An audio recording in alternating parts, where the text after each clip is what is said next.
with the late night live. Figured we'd go live again. I got my cat here, Dirk, star of the show, as per usual. Isn't that right, buddy? Y'all were asking him. A few people were asking me about him. He's doing good. He's hanging out. But we're going to talk some true crime tonight. I don't have a whole lot to talk about, but we got enough to talk about to make it a conversation.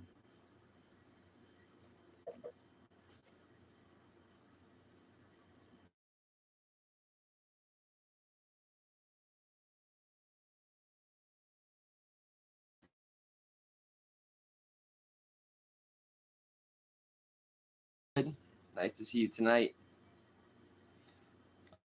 I'm just hanging out with my cat here, Dirk. Getting ready to talk about some true crime.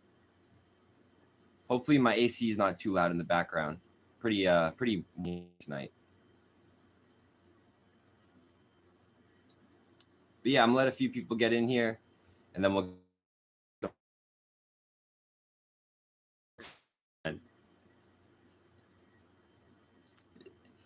He's a he. He's a he.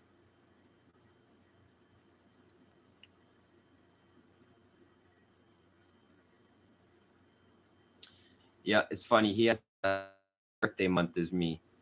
His birthday is September 1st, and mine's the 23rd. But yeah, he's the best. Every time I go to stream, if he's inside, he always wants my attention because he knows I'm about to give all my attention to everyone.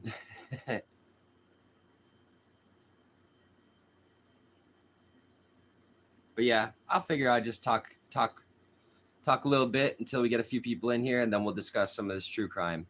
I want to go over Nolan Wells case again a little bit with you guys because I went back, I watched the interview that I was talking to you guys about earlier with one of Nolan's friends. Don't know how close friend he is.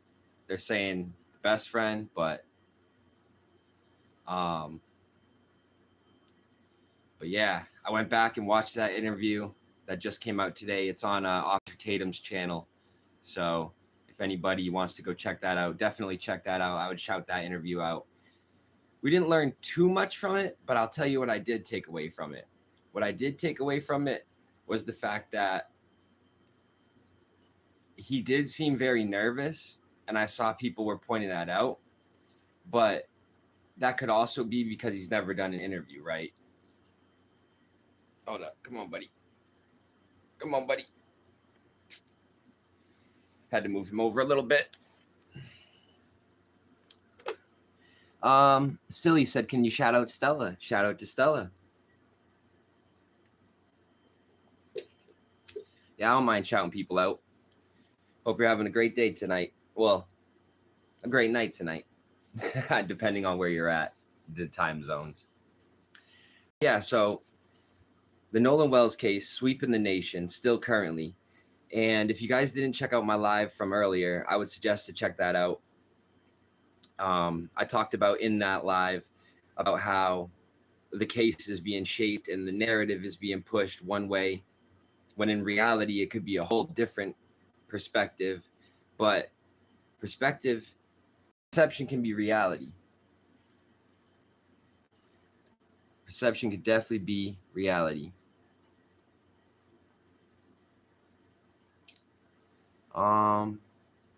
Amazing said, what time is it where you are? It's 10:51 p.m. What about you? Let's see. Charm said, hi Zach. How long have you been live for? We just started. Only about 5 minutes. I just started. Hope you're doing good tonight, Charm. Stevie said, hey man, as of right now, I'm feeling super down because I had to put my... Oh no. So just seeing... Well, Dirk's a cat, but regardless, anything that can bring you happiness, I'm happy about, man. So I'm sorry that happened to your dog, though. I'm sorry you're going through that. But I wish you the best, as I do each of you. Amazing said it's 3:51 a.m. there. Wow, okay. You got me beat. And I thought I was tired tonight. But once in a while I'll do these late night lives just to check in with you guys and catch up with you guys. It's not a big breaking news night type of night for me tonight, but it is enough to get on here, talk some true crime, and catch up with y'all. And I guess, that's really what's most important is the community and spreading the knowledge, spreading the awareness. And that's currently what I'm trying to do in the Nolan Wells case. Because think about this, guys. Think about this for a second and tell me if this makes sense or not. Because if I'm bugging out, then you tell me that too. If all of the divide was taken away and everybody just focused on what happened to Nolan Wells and focused on finding out the truth, and you take out that racial divide, what does that do? That gets us closer to the truth, and it gives the truth a better chance at coming out. When there's this racial divide going on, you have two groups of people arguing, and they're forgetting about what is supposed to be solved. And that's what happened to Nolan Wells. And you see this in a lot of cases in different aspects. Like with the Nolan Wells case, it's the race thing. With Sebastian Rogers' case, you had the divide of teams, right? When in reality, it's supposed to be about the person that we're covering when it's a missing person. That's what it's about. It's not about a team or a side. And yes, you can lean towards one way of thinking, but the ultimate goal should be about finding out what happened and getting justice. So I try to separate all of the negative, condescending barriers that get put on these cases. Let's see. Charm said, "Hi, Zach. Good to catch you live." I appreciate that. I'm glad you're here. Very glad you're here tonight. Amazing said, with the racial divide, they're focusing on the wrong thing too much. Exactly. That's what I'm saying. Like, you take out that divide, and then all of the attention becomes on Nolan, or at least 95% of it. There isn't this big divide that is causing people and causing the world more negativity and more hate. The Nolan Wells situation is already a negative situation. It's already a low vibration situation to where it's going to make you feel bad one way or the other. But then you throw the whole race thing on top of it, it's going to cause an even worse situation. It's going to cause people to feel even worse. It's going to make people rage out and act a certain way that they normally wouldn't. So I just ask, in the Nolan Wells case, treat it like just getting to the justice.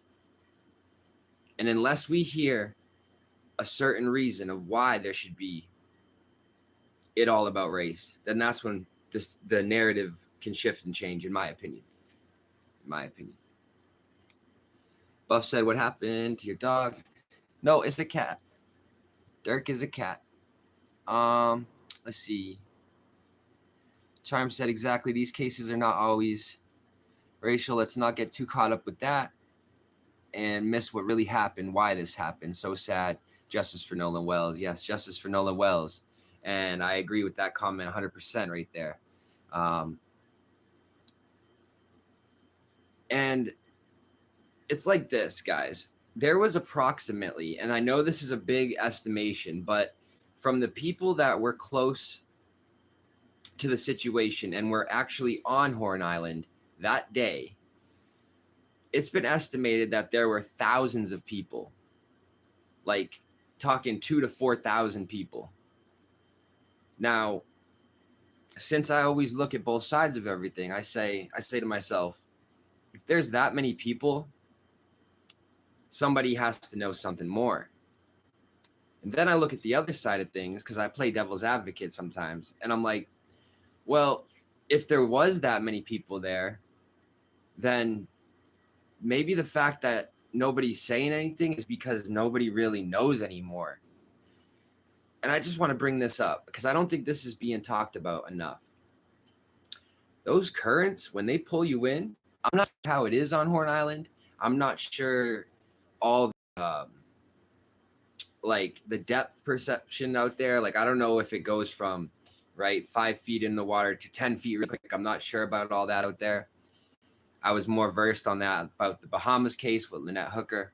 So I'm still studying into that with this case, in the case of Nolan Wells. But I will say, if it's anything that anything I've ever experienced, those currents can pull you out like that. And before you even know it, you can be in a really dangerous situation. And it's already been confirmed by Nolan's friends, and specifically the one on Officer Tatum's podcast, on Officer Tatum's podcast. He said that everybody was drinking, including Nolan.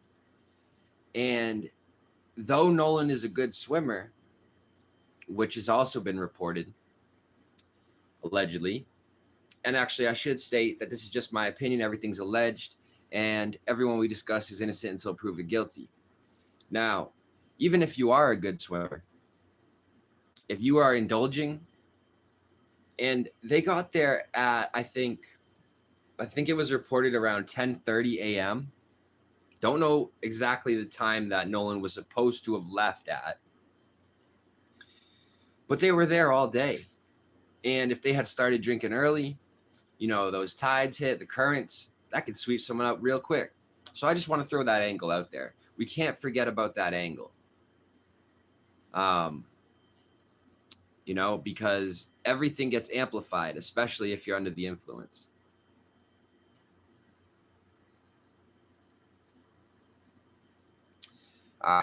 Let's see.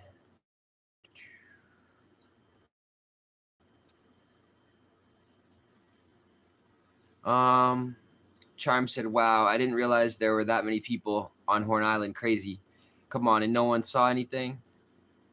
Yeah, and it's like, that's where I'm torn. It's because if there's this many people, either nothing nefarious occurred or something extremely nefarious occurred. And I don't think there's a really middle ground of this. But I lean towards something very nefarious occurring.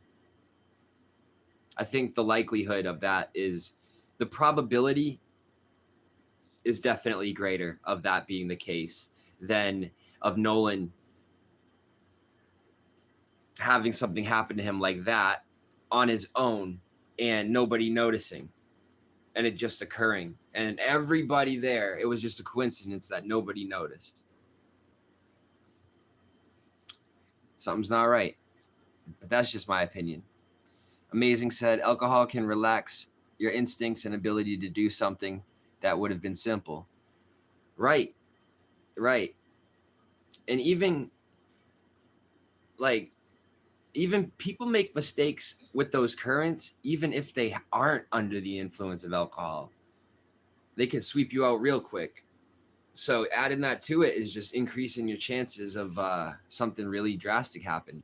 Now, I saw the area of the back of the head that was considered during the independent autopsy. It was considered, there was redness there.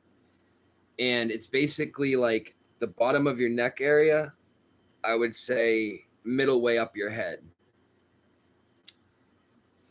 So there's that too. Now that indicates to me that there's possibility that maybe somebody did something, came up from behind and did something to him. A strike, maybe, something like that. But this is what I don't like about this right now, is all of this stuff in the Nolan Wells case is leading to way more questions. However, like I said in my earlier live today, hopefully and most likely that this leading to more questions will lead to more answers, because it's like the duality of life. There's always going to be that duality. More questions, more answers. Good, bad, God, devil. You see it in everything, yin and yang. The duality is going to be constant in life. It's never going away. So I just wanted to go over that a little bit. And I don't think a lot of people understood how many people were really on that island that day on 4th of July. Apparently, that's like, they treat that seriously out that way, preparing for weeks on end beforehand. And that's like the thing to do out that way. And that's just the information I'm getting from locals.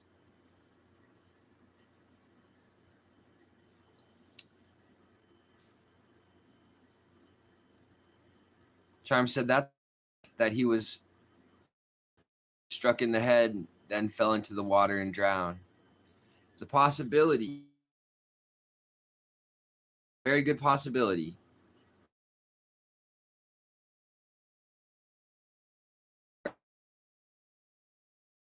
You get more answers. There you go.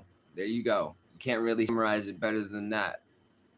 Appreciate that summarization right there. Amazing. It's true. The more you look, the further you'll see.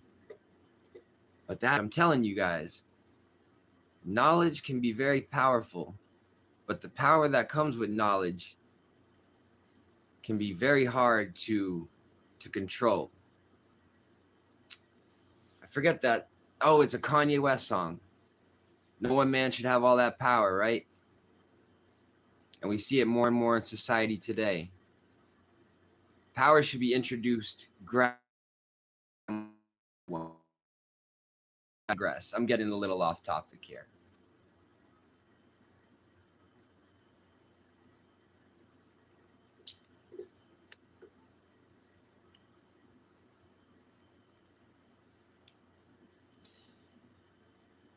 But yeah, so I figured I'd start this live off with a little talk about the Nolan Wells case today. I know not everybody saw my live from earlier, so I kind of like to go over it a little bit, especially when I'm doing a live twice a day type thing, because not everybody heard it in the morning. I was live really early this morning. I think around like, man, I don't even know. It was like 11 a.m., something like that, maybe 12. But yeah, we also talked about, I kind of talked about the Nancy Guthrie case a little bit, but we really don't have much more knowledge going on in that case. It's starting to become a little stale, which is unfortunate. There was that one incident with Sleuth Intuition where a driver got really close to him. They were speeding past him. Pima County showed up in an instant. And I joked a little bit, but there's, you know, a good joke has a little bit of truth in it. And Pima County showed up as quick as they possibly could, it seems like.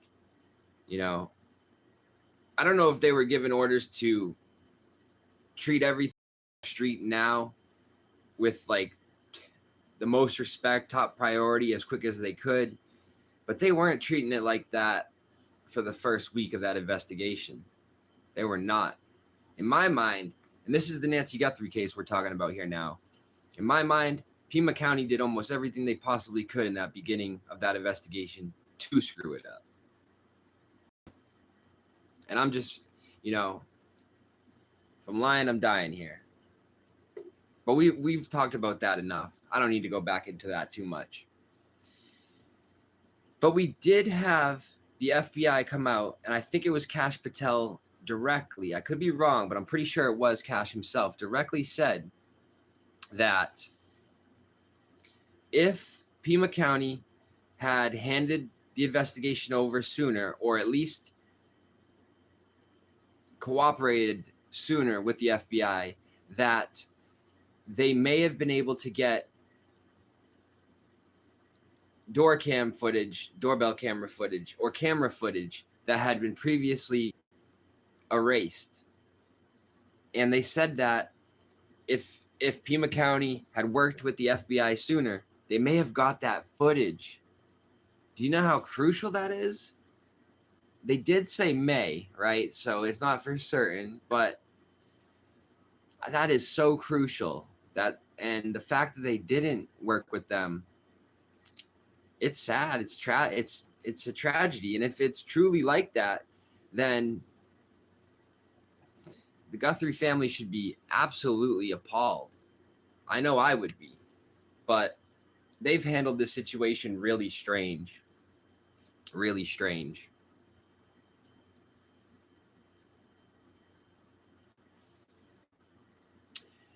Charm said no identity yet of the porch guy.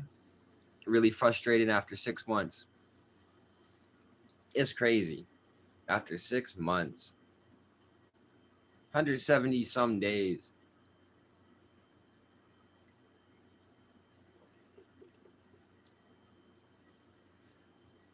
Honestly, I would say I bet 90% of people that cover true crime never would have thought that that the porch guy would have been able to hide his identity even half this amount of time.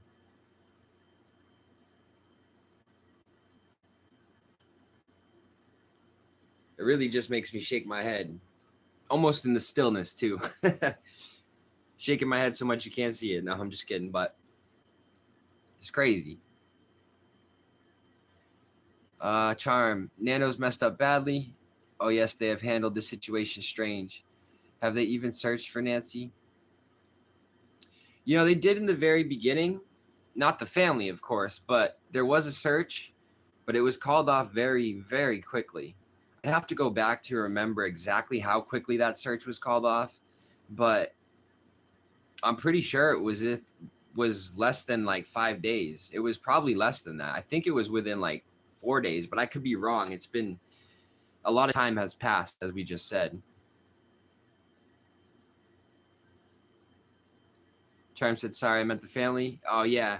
Yeah, no, from what I know, there was no searching done by family members. Now, could they have done it independently? Of course. But publicly, I don't think they could have been able to hide and do that all at the same time. So, yeah, I would say it's likely that they did not search. But they also could have known, or at least had that feeling that Nancy may have not made it and wasn't going to be found. However, if you're like me, like most people, they are not going to stop. They're going to continuously search and do everything they possibly can to bring their mother home or their loved one. So this case really needs some more breakthroughs soon on little details like the porch guy's identity. Yeah, we just need something. We need something. I think even at this point, even if it was minuscule, it might help. Because I'm seeing a lot of the same information regurgitated over and over again in the case of Nancy Guthrie. You know, people will go on panels and they'll talk about the same thing they talked about for the last 3 hours again, which I get it. Yeah, it spreads the awareness and that's a great thing, but we need more information, especially if anything's going to happen in the near future. But the thing about a case like this is, you know, it could be calm for a month, and then that 32nd day or 33rd day, whatever, it can change everything.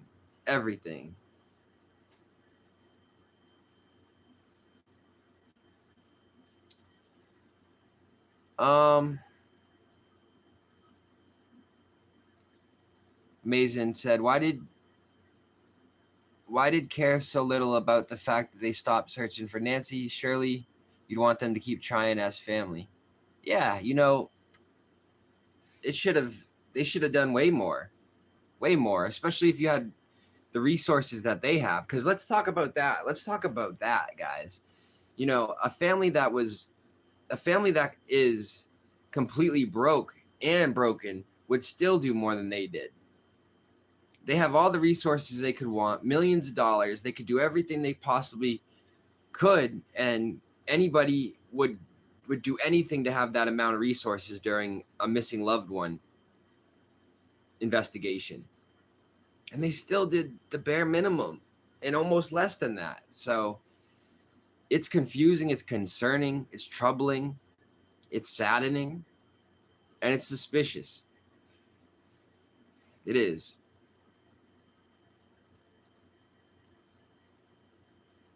Charm said, I hear you. I've watched a lot of panels, but very few new details. Yeah, quite honestly, I haven't been watching too many of the panels on the Nancy Guthrie case because, like we just talked about, it's the same thing as the panel yesterday and the one before that. So if you're really tuned into this case, you've heard all the information basically. Now, new information could pop off any day.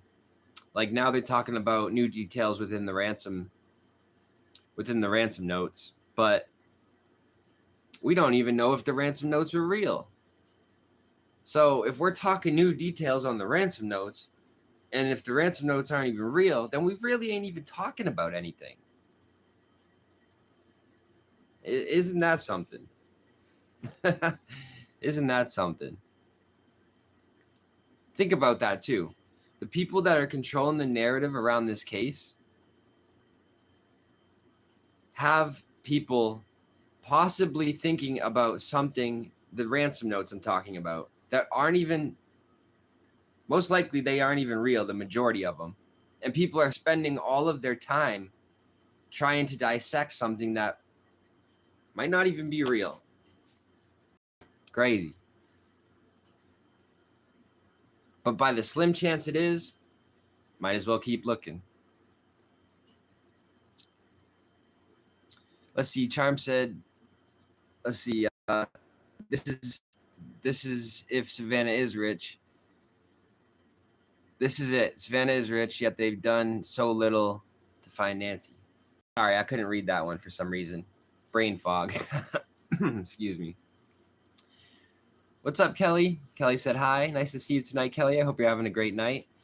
About 30 minutes into the live, we were just talking about the Nolan Wells case. That's the majority of the first part of this live. Talked about how many people were on Horn Island that day. Approximately 2,000 to 4,000 people passed through that island. And apparently and allegedly, Nolan and his friends got there. Mind you, they went with a group of about 20 to 30 people on a total of 3 boats, right? And they started drinking possibly around 11 a.m., stayed pretty late, pretty long through the day.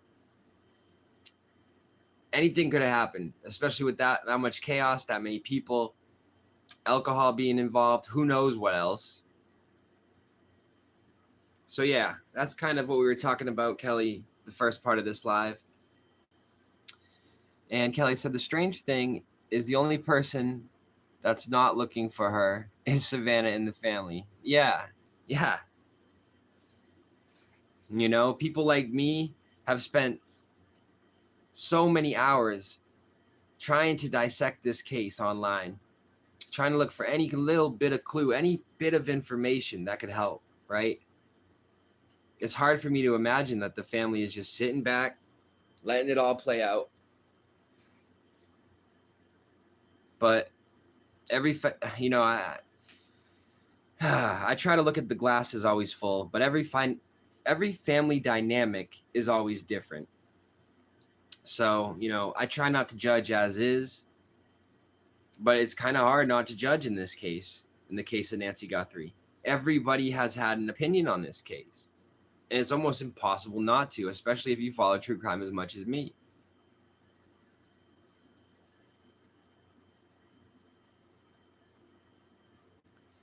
Kelly said, and what gets to me is on our show, if she looks like she doesn't have a care in the world.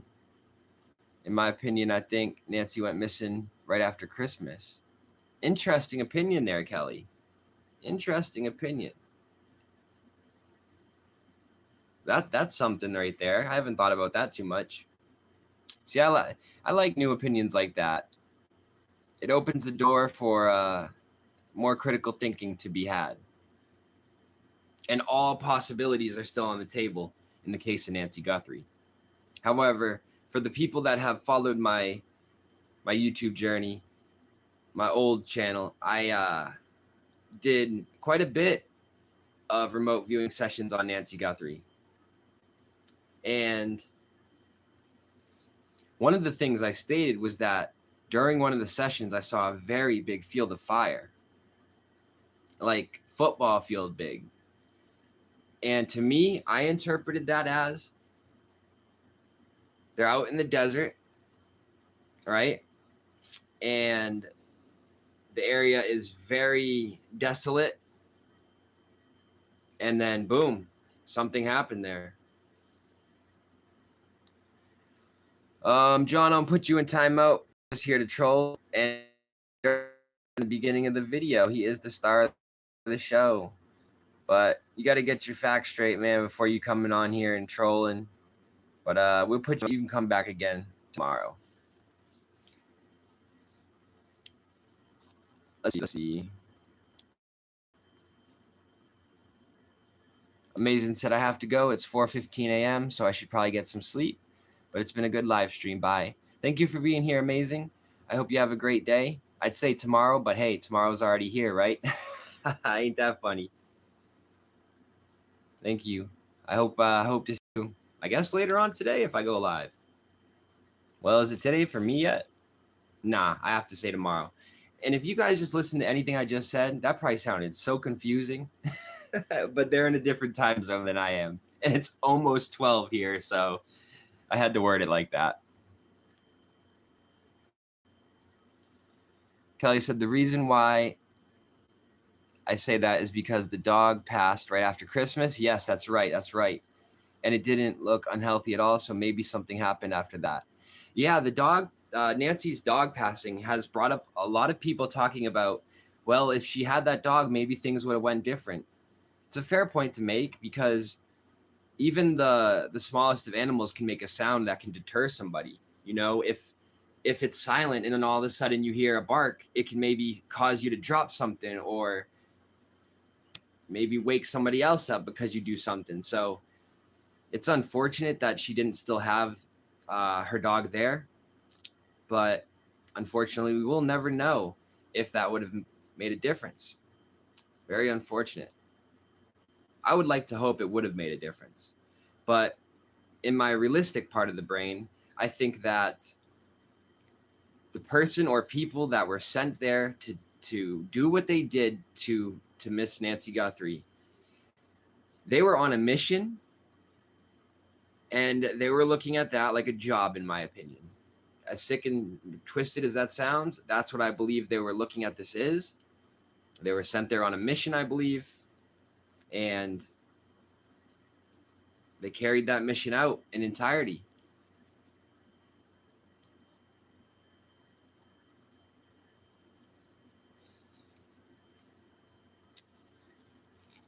Kelly says, another thing that was confusing is that Savannah said January 11th was a very important date.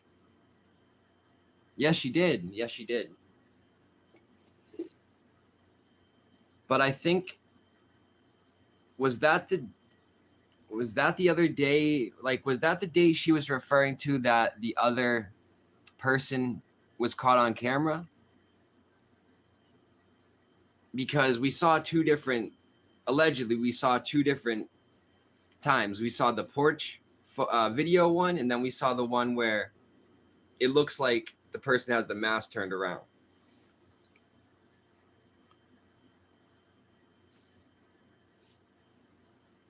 Let's see. Charm says, definitely, dogs are very protective of their owners. Also, dogs always bark when they hear noises. They know how long before we do if someone is on the property.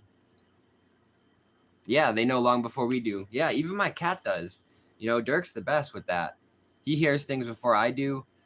He can sense things before I can. And I'm very good at sensing stuff. Like, very, very good. But he knows. He's good at that. Animals can truly be our protectors. And, you know, oftentimes they say that animals choose us. We don't choose the animal per se or pet. And I think that can be very true. I think it works both ways. Sometimes we choose the pet. Sometimes the pet chooses us.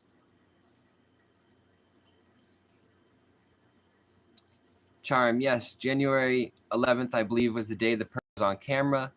What I've heard is they believe Porch Guy was at Nancy's house twice. Yep. Allegedly at Nancy's house twice. Days said, "Hey Zach, I just subbed up. Where's Dirk? I miss your cat." What's up, Days? Thank you for subbing up. I appreciate that. And yeah, guys, if you're just joining in, please like and sub up if you follow true crime. You know, I'm always going to bring it to you guys. I go live at least twice a week, and I post at least 1 to 2 remote viewing session videos, give you guys my results a week.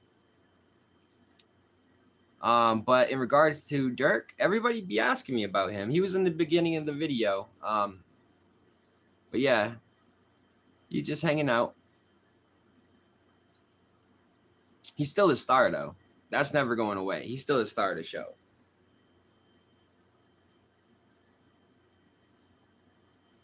But y'all are the best. Thank you guys for checking up on him.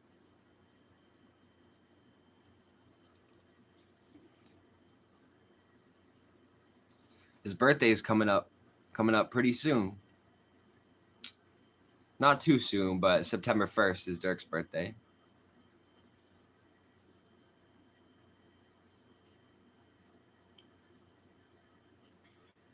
But all right, so yeah, you know, I wanted to talk about the Nancy Guthrie case a little bit with you guys, and we had the chance to do that. Of course, it's hard to talk about too much when there isn't that much information being shared with the public. Now, another case that I want to talk about because it is heating up. The trial is a brewing. I think they need one more juror to be selected, and that's in the case of Lyndsay Clancy. So I'm sure that's going to be happening tomorrow, where they select the final juror, and then we'll get that trial underway very shortly. Now, I have been talking about this trial now, which seems to be for months, and we're going to continue covering the case of Lyndsay Clancy. I was what's it called? What's the right word?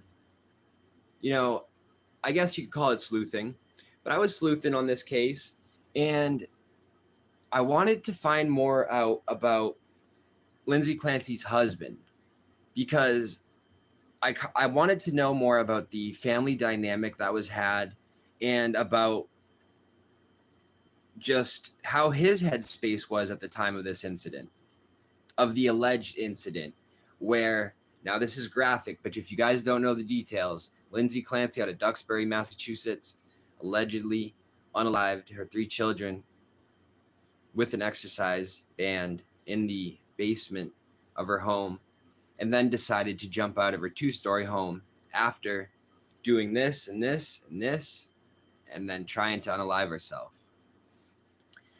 Now, if you hear all that information, you're probably thinking, that sounds crazy AF, right? And it does. It does.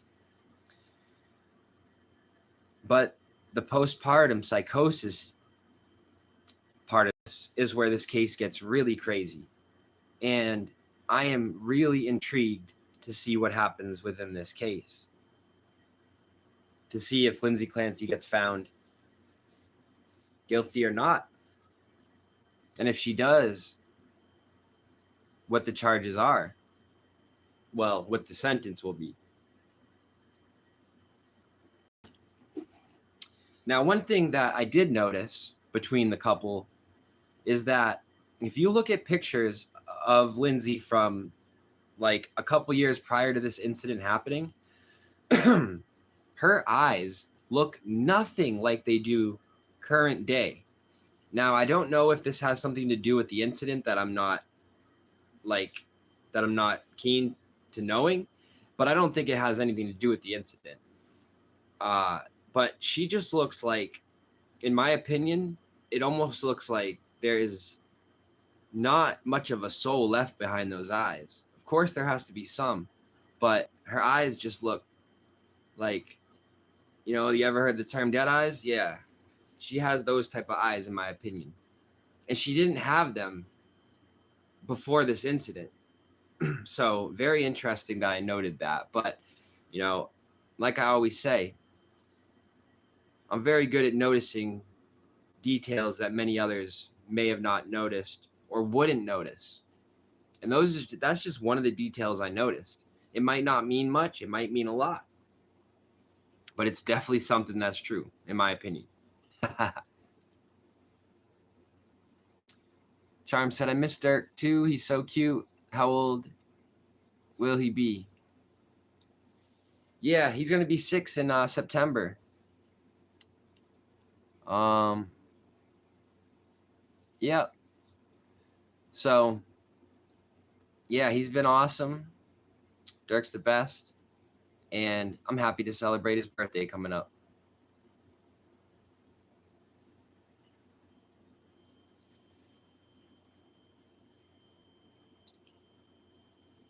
A lot of people don't really understand cats, you know, but their energy is super powerful. Super powerful.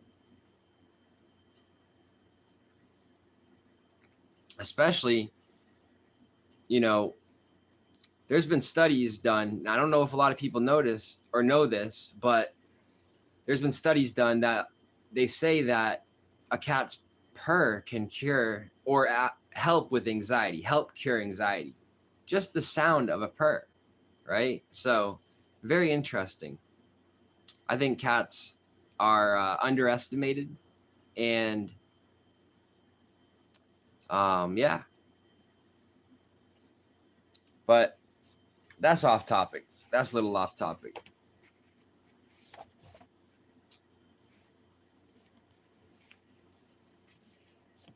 Sorry, I was looking at my notes. Another case that recently I made a video on was the case of Brooke Hanlon. Now, that is the case where we had the husband of Brooke frantically calling the 911, and it sounded like he was straight up acting. It sounded that way to me. And I know a lot of other people felt that way as well. Now, time will tell if he was or not. But I was looking up if there's any more information regarding this case. And for the main parts and the majority of people are only talking about the call to law enforcement from the husband. There's not much discussion about the events that led up to it. Now, we do know that it was in the middle of a Saturday, about 4:30 p.m. And it was on, they had to go upstairs to get to where Brooke was staying at the time. All these details that add up, just seems like it was somebody that was super close to her, that knew where she would be at the time, and was willing to take the chance, knowing he had a good chance of getting away with it. That's the way I summarize this. But if you guys don't know the story of Brooke Hanlon, definitely check out the video that's on my page to get acquainted with that case.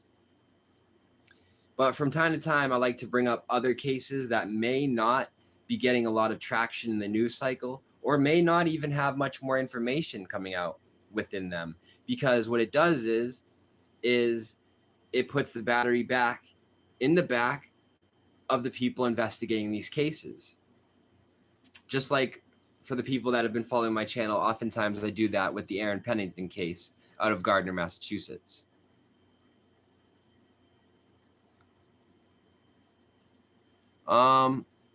Yeah, Days, that's not true. My landlord's selling my house, so yeah, but you probably get your information from somebody that probably doesn't know what he's talking about. So it's not your fault, but yeah, no worries, no worries. I don't mind clarifying that. But yeah, no worries. But yes, like I was saying, oftentimes I like to bring up cases that aren't steady in the news cycle. That way we can get them back in there. And that's like the case of Aaron Pennington out of Gardner, Massachusetts. Still unsolved, still going on, and still no answers. Not even much of a trace, only finding Aaron Pennington's car, which is crazy. I believe somebody either helped him or he perished in those woods, but it's more likely somebody helped him. But with that being said, if somebody did help him, then it's interesting that nobody has talked. Very interesting. But like I said, sometimes I like to talk about the cases that aren't getting much attention. So if you guys haven't checked out that case, definitely look into the case of Aaron Pennington. Oh, let me take care of this troll. Sometimes they get sent in here randomly. We gonna put them on timeout. But yeah, definitely check out the case of Aaron Pennington. I think you guys would be shocked at how he got away, in my opinion. It's not confirmed that he's gotten away yet because nobody has either spotted him or found his body. But in my opinion, he got away with it for now. But the good thing about an unaliving case is no statute of limitations. So eventually he will go down for it one way or the other. Whether karma does it or the justice system, it will happen for Pennington because he took Breanne Pennington away from not only her children, but he took, man, that's messed up. He not only took Breanne away from her children, but he took her children away from Breanne by what he did to her, allegedly. And Aaron Pennington is such a coward that after he did what he did, he then allowed the children to have to go to the next door neighbors to get help. And the children were young. So extremely traumatizing because the details state that Aaron pew-pewed Breanne straight through her face. So extremely graphic. Who knows if the children, how much they saw, but no matter what, just hearing the sound, they're going to remember that sound forever. And oftentimes I'm like, how do these people, and these are parents, right? Can't call them that really much, but they are. And by that, I mean Aaron Pennington. Like, how do they not think about what they are doing to the future of the children that they affect? How can they not comprehend that? Especially, like I said, like it's their own children that they're doing this to. So that's super saddening, right? But I guess they just don't think about tomorrow, or they're just so consumed with that rage that they don't think about anything else but that rage. But everyone's wired differently. Like me, I don't get mad too much. Because when you're angry, you can make very rash decisions that you'll regret later on. So it's always better to come at something with a cool, collected mind and go at it that way. That's the way I see things. So, that's why you guys don't see me getting frustrated with like a troll when he comes in here. I just, whatever they say, keep it moving, keep it pushing. And I continue doing my thing because like I've always said, I love covering true crime. I love connecting with the community. I love spreading awareness. And ultimately, I believe my purpose on this earth is to help, give back, fight for justice, spread awareness, information, help with allowing people to understand people with gifts better, the psychic abilities better, intuition better. And I hope I am able to show people along the way what can be done and what one person can do, because one person can sure make such a difference.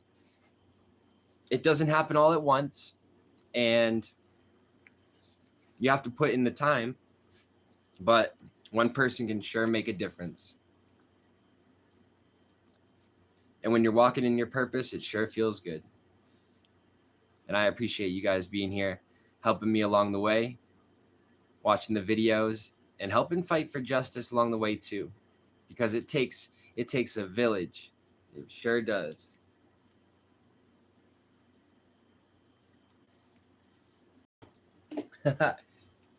Dirk just looked back. He's laying over here and he just looked back and he's like, "Did you say something?" He's funny. Charm just said, "Has there been any other news about Brooke Hanlon?" You know, I didn't see too much when I was looking. I just kept seeing people talking about the 911 call over again. And the information that I have is pretty much all the information that's out there in regards to, where it took place, the time, what type of weapon most likely. And most likely for the people that didn't catch my live or catch my video about Brooke Hanlon, most likely Brooke faced her attacker. Like, I'm pretty positive, judging by where the entry wounds are, she most likely saw her attacker. And I believe it was her husband. I'm very confident in saying that. Of course, everybody is innocent until proven guilty, always. But, you give me all these ingredients and then I put it together. The answer for me is her husband.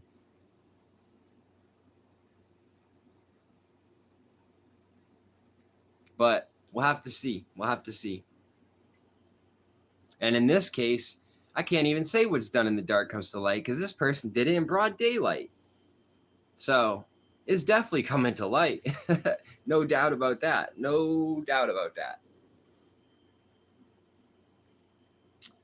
Charm said, "I believe her husband unalived her as well, sadly." Yeah, it's super sad no matter what. A young woman lost her life to some senseless violence, most likely probably because some simp couldn't get over her and then attacks her. We see it over and over again where the husband can't deal with his ego being hurt or his pride being damaged, and then he has to go to the most extreme of extremes and unalive the person he's with. Or it can happen vice versa too, right? It can be the girl that does this to the guy, but most of the times it's the guy that does it to the girl. Let's just be honest here. And it needs to stop. Domestic violence needs to stop. It's really an epidemic out here. And when kids see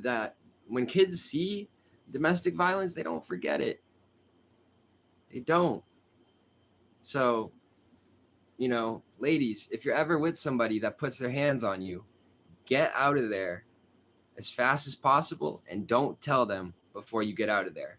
That's my opinion on it. As long as you got somewhere safe to go, do it that way, because the moment you tell them, the moment you're giving them an opportunity to then put their hands on you, and you don't think it can get extremely violent, but it can, just like that. The first time he puts his hands on you, the second time it gets worse, and the third time could be the final, right? So that's my advice. And I've taken that advice when I was with my ex. One of my exes, she was just, very violent, and she put her hands on me, and that was that. I don't take that physical stuff in a relationship, and ladies, y'all shouldn't either. Charm said, "Definitely poor Brooke was unalived at 4:30 p.m. on a Saturday." Yeah, it's hard to believe that there's not some type of camera footage showing something like that. I believe that there's got to be something out there with a possible suspect. They haven't named one yet, I don't think, but I'm pretty sure out there. And Charm said, yes, please. Any woman in an abusive relationship, run. I'm close to a few people that were in abusive relationships. And nowadays, Charm, I feel like most people know somebody that was either in a domestic violence situation or have experienced it themselves, or both. So that just shows you how many people have dealt with it or know somebody that have dealt with it.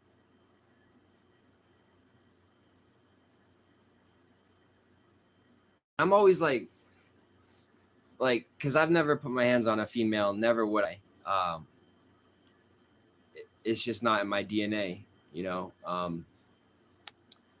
But I always think about it, and I'm like, why don't they just leave? It saves them so much trouble, saves them jail time, and there's just so many things wrong with that, you know. So I just don't get why they don't leave, but something to do with ego and pride, I would have to say, most likely. But pride always comes before the fall, and ego is so damaging, you know. Certain things take ego. Like if you're a UFC fighter, it takes ego. If you're going to be the best in the world at something, it takes ego. But most things that are healthy in life or pure, natural, they're not going to need ego to be the driving force, because ego is detrimental. Most of the times it's detrimental. But you know, I'm raising my vibration here. I'm trying to upgrade my vibrational level. You know, it's kind of like how when somebody outgrows someone, you know, it could be a friend, it could be a relationship or whatever, but your vibrational frequency is also like that when you outgrow somebody.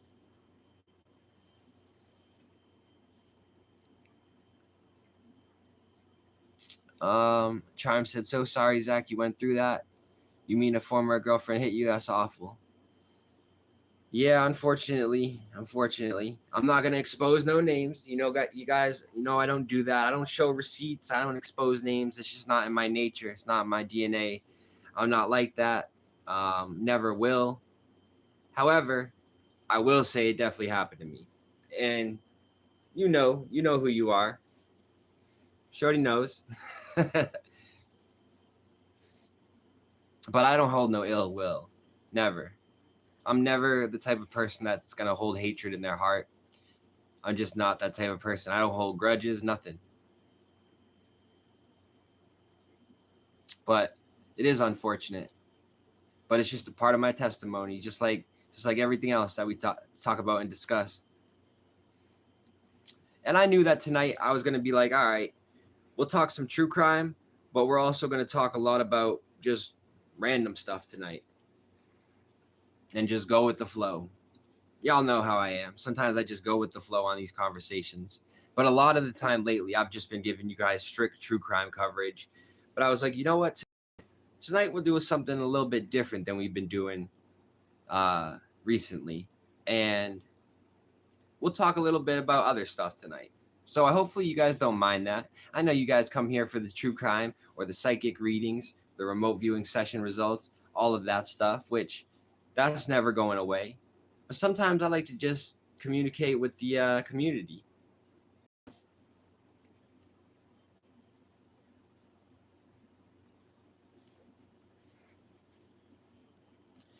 Ooh, Charm said, is there anything new with the Gus Lamont case?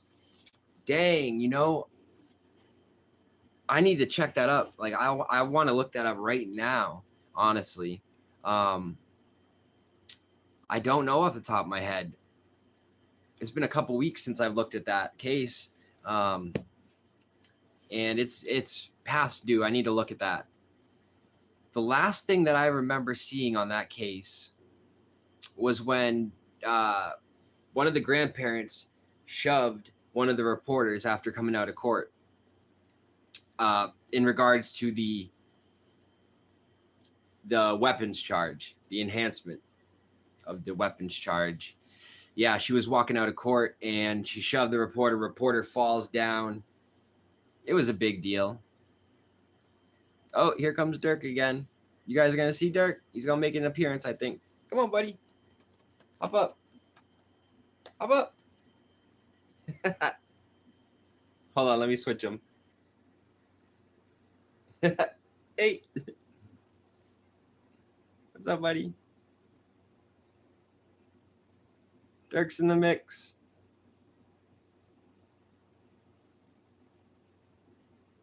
Charm said, I'm going to look into this case for sure tonight because I certainly hope this case isn't going cold. Yeah, I'm going to look into it too. Definitely going to look into that case. You know, we've been here on the Gus Lamont case from day numero uno, and I'm going to be here until we get some justice in that case. It's justice for Gus Lamont. I pray, hope and pray that we get justice for Gus Lamont. We all know, anybody here has a very good suspicion of what happened to Gus Lamont on that tragic day, or something leading up, some days leading up to that day that Gus was reported missing. Something very tragic occurred. And I told you guys I believe what occurred. I think it was a violent encounter. I think that one of the grandparents pulled a weapon and unalived Gus Lamont. I know that sounds absolutely cold and tragic, but I believe the person that we're dealing with that did this has a very bad anger problem. And I said that it would show and unfold for people in front of the media. And what exactly did happen? One of the grandparents shoved a reporter in front of the media, obviously, and the anger is showing you guys in full effect. Hold on, I got to move him. But I said this on the old channel, you know, and 95% of what I say in true crime comes to pass. Always. It's almost always happens that way. Anybody that's been following my channel can tell you that. All of these cases, right? Oh man, he's such a good boy. Hold on, let me see if I can show you guys. He just chilling. He's the best.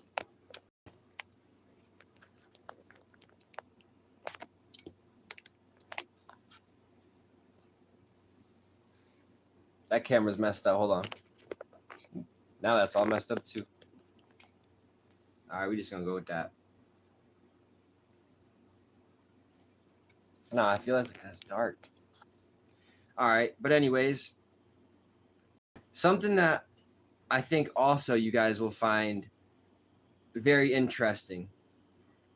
This is going to be something that, and I think this is the gem of this live tonight that I'm about to drop for you guys. So if you guys have stayed along this hour, well, it's a good thing you did, because I'm about to drop a gem on you guys. In the Jack and Lily Sullivan case, I went back and I watched Daniel Martel's, one of his first interviews, when he has the hat on, when he's in the rain, and he's discussing about what happened and what led up to the disappearance of Jack and Lily Sullivan. Daniel starts to discuss the story, and I want you guys to go back and watch this interview that I'm talking about after. Once Daniel starts to talk about what happened, and he starts to use his train of thought to gain that memory back, to go over the memory about what happened. Once he starts to talk, right before he starts to talk about the cabins, he starts to have to really hold in his emotions, and he starts to break down. And sometimes you aren't ready to see certain things, right? Sometimes it takes time. And I just stumbled across this interview again. And when I saw this, it stood out to me so badly. And I was like, boom, I believe that one of the children, or something happened within those cabins allegedly, because as soon as he starts to recall those cabins, he can't help it. And he even starts to say, we went to check in the cabins, and he almost says I saw. He doesn't say I saw, but he starts to almost go there, right? And this is just what I'm picking up from what he was putting down during that interview. So I believe those cabins have something to do with that case heavily. But I wanted to give you guys a little gem, because once I saw that, I was like, I'm definitely sharing that with the world. I'm definitely going to let people know about this, because once you guys see that interview and you see what I noticed, you guys will think the same exact thing too. Let's see. Charm said, I know exactly what interview you mean. In my opinion, he was stoned in that interview. Yes, I remember, but I will rewatch this. Definitely check it out, because as soon as he starts to get that mental image of what I believe he saw, things start to get real for him during that interview. So real that he can't really hold in those emotions.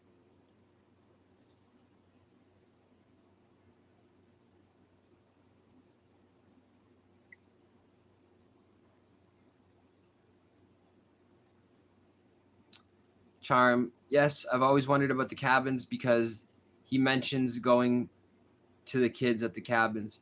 Right, and I've stated to you guys that I believe that most likely there's two real good possibilities that I believe.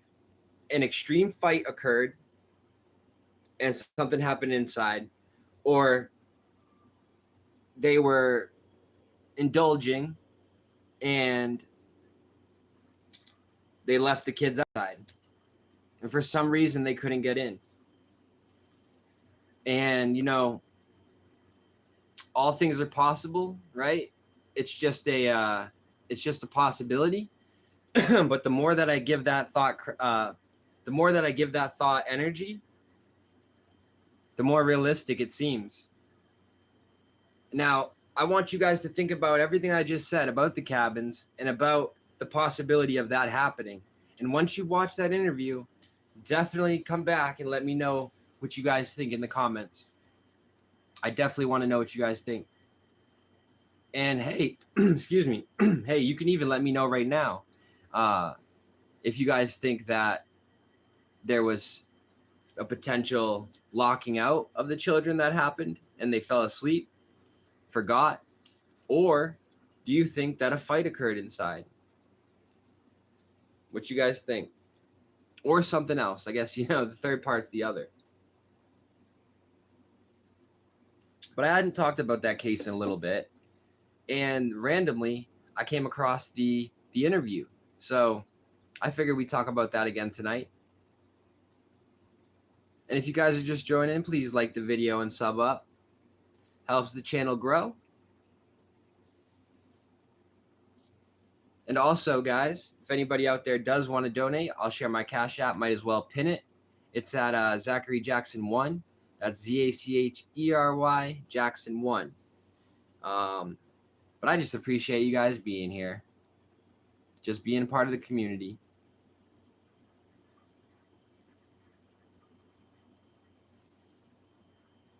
But I got Dirk right here. He's my trusty sidekick tonight. He's chilling with me. He's probably going to be upset, honestly, when I got to go and hop off this live here, because he's so passed out right now. He's just straight chilling.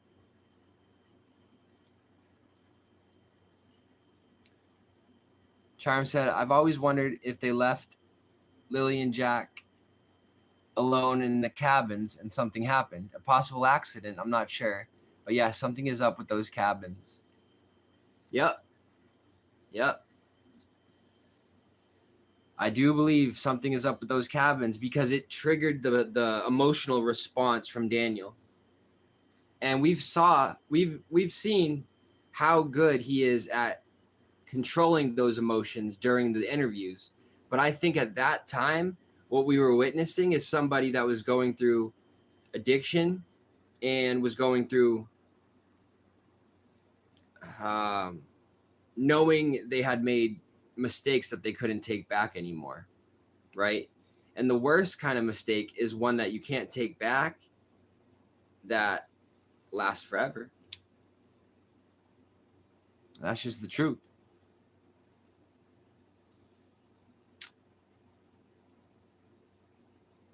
You know, it's just crazy. But let's see here. Just reading through some more comments.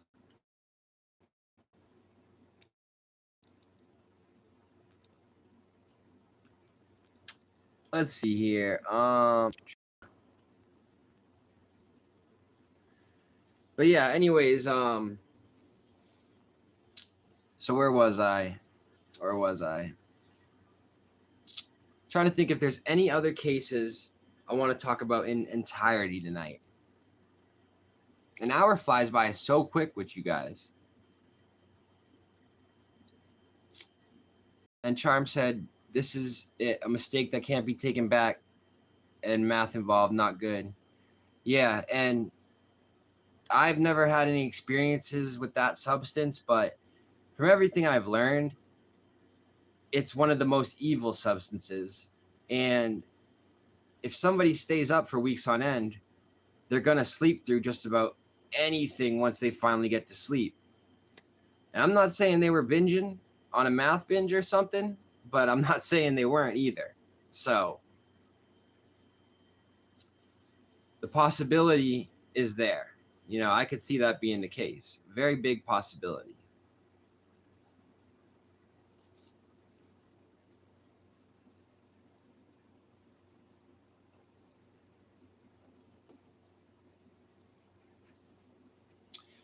But if you guys have any cases on your mind, any true crime cases that you guys are thinking about, you let me know in the comments.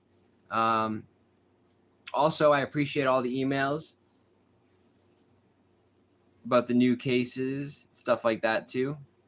You guys are also very helpful when it comes to those cases, because me just being one person, I can't always notice all the new cases out there. So I appreciate you guys for helping me out in that aspect.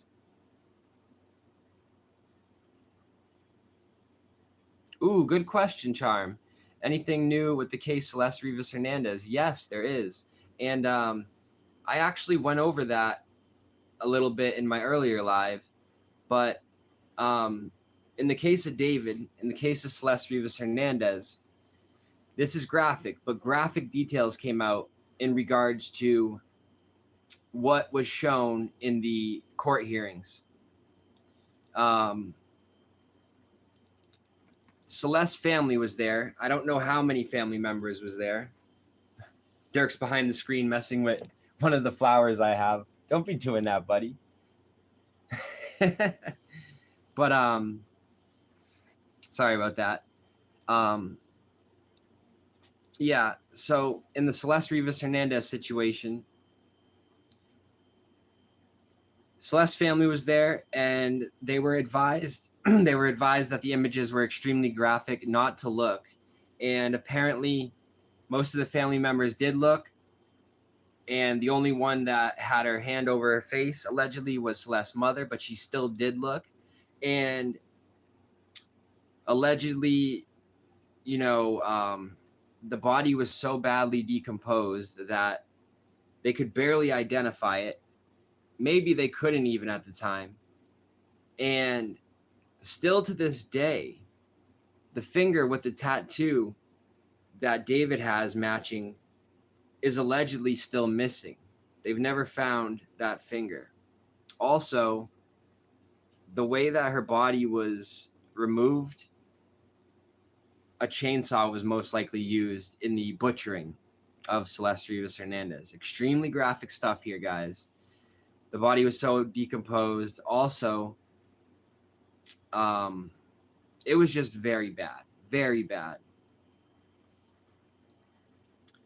But the update was basically that they may have, and I say they, but law enforcement and investigators may have clear footage that shows David being the last person to enter the car that Celeste was in the trunk, and being the last person to leave that car. Allegedly, there's footage of that out there. I wonder if it's footage from the Tesla itself, because people have told me that Teslas record both inside and out. I don't know. You know, like I say all the time, I'm from the hood. We've never driven in a Tesla around here. So I don't know if they record inside and outside. I could easily Google that after this, but at this moment, I don't know. So if that's the case, then I'm wondering if that's the footage investigators have, because the footage that was referred in the beginning was that Steve Fisher was showing the car driving by at a high rate of speed. And Steve Fisher, for the people that don't know, is a private investigator. He's well known for many things. One of the things being the Sebastian Rogers case. So some people may have heard of him. Regardless, so he put out that footage, but he also stated that it didn't look like anybody resembling David. However, we now know that to be most likely false because of the footage that investigators most likely have. So I thought that that was a pretty big update. So for the people that wanted to know about the update in the David case, there's the update there. I think in the future we're going to get more information, and it's going to get pretty overwhelming. Pretty overwhelming.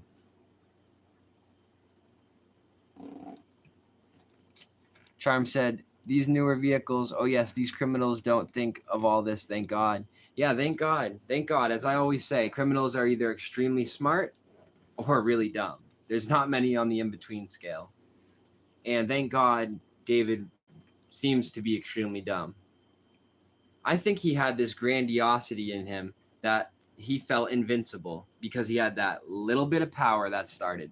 As I stated earlier, no man should have all that power. And he didn't even have that much. So just think, absolute power corrupts absolutely, right? I think that's the quote, something like that. I may have butchered it a little bit. I tend to butcher these quotes from time to time. However, it does corrupt. And especially when someone gets a lot of power dropped on them, like a coin flip and like that. But let's hope that the Tesla does record.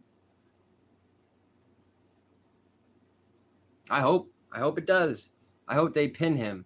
I want him to get the max sentence, because not only did he unalive somebody, he is a, right? I don't want to say the whole word here, YouTube's sakes, but he's a child unaliver. He's that word I just said. And he's the bottom of the barrel scum, right? In my opinion. I know that's David fans out there, if there's any David fans left. But let's just be realistic, guys. Let's be realistic. And for people that are saying free David, they're screaming free David, I don't understand that. Most likely it doesn't even know them. They're out there. Yes, he's innocent until proven guilty, but he definitely not innocent of being with her sexually at a young age.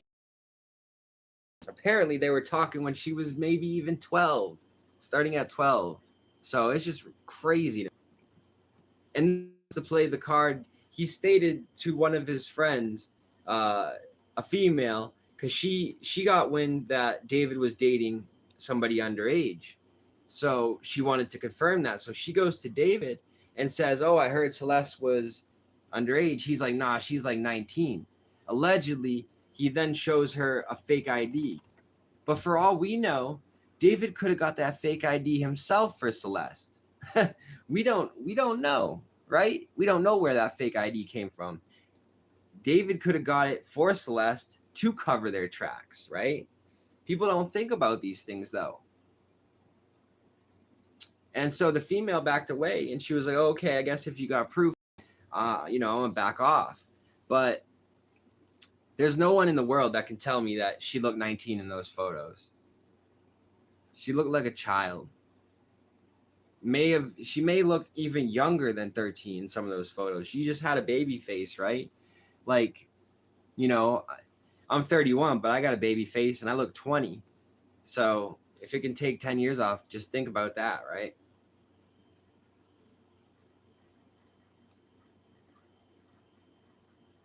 Charm said, I'm not sure if you're familiar with the Madeline Soto case, Zach, but that's a sad case.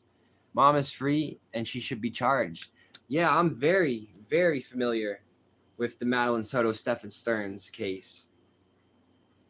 We covered that one. Man, that case pissed me off so much. Another guy that's just bottom of the barrel, scum of the earth, right? And he was, in my opinion, allegedly creating photos and videos of Maddie when she was asleep and giving her substances too to make her sleep. So it's sickening stuff. It really is. And I think that Stefan took that plea agreement so that way, not because of he just didn't want all of the information coming out to make him look even worse, because then he has to go into prison and then every one of the prisoners knows the real story, right? They can't just get the bare minimum paperwork. They get the real story from everybody's mouths. So that's what I think. That's my opinion on why Stefan took the deal. Not because he was afraid to pass, but I think he did it specifically to make it so the most gruesome, gory details didn't get out to the public and didn't get out to the people within that prison system. However, most of them got out anyways. Most of the details came out. And I do believe that Maddie's mom should also be locked up as well. Now, should she get a life sentence? I don't know, because I think she was kind of coerced and used in a way maybe she didn't even understand. And that goes into the whole thing. Did she know what was going on or didn't she? I believe she knew what was going on, but just turned her soul, really. Because for a mother to do that to her daughter, I don't know how you can do that. How can a parent turn their backs on their child? I'll never know. And I damn sure won't ever be the person that does that when I have a child in the future, you know?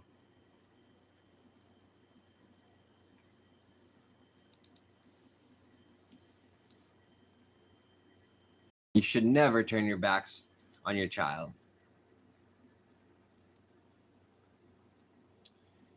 Charm said, that case makes me so angry. Mom told Maddie and Stefan to sleep in a spare room because she was so tired. Why Maddie was unalive. Yeah, I remember hearing that she wanted to get her sleep, right? And so, yeah, she sent them to go sleep that way in those conditions. And Stefan, being such a sick, demonic, twisted force, he couldn't even keep his hands to himself for one night. Or maybe Maddie would still be here.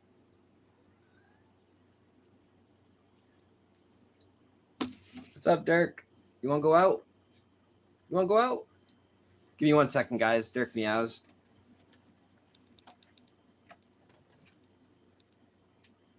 Come on, buddy.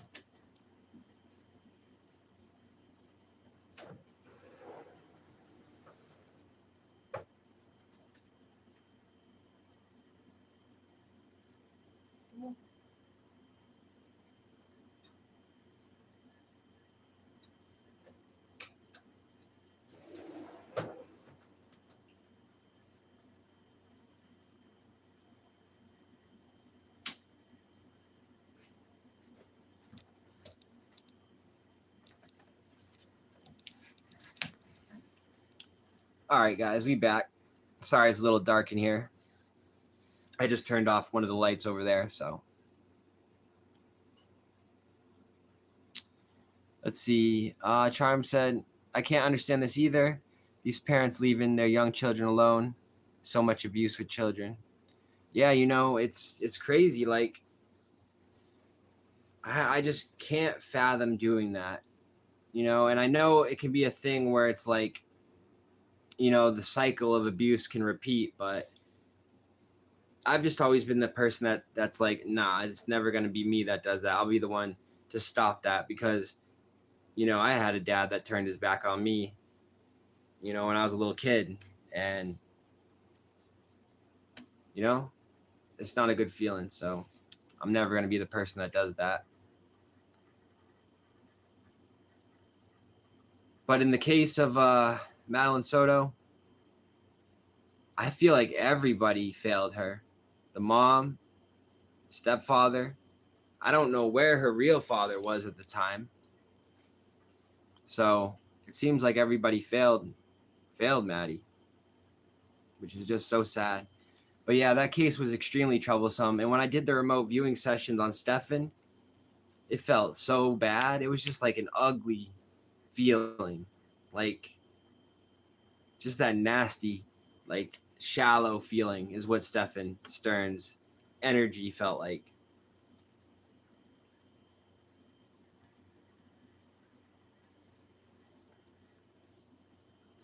But still to this day, the two hardest remote viewing session results, video series that were the hardest for me, was the Emmanuel Haro one and the Rebecca K. Park one. Those cases, for some reason, I still get the heebie-jeebies thinking about those sessions.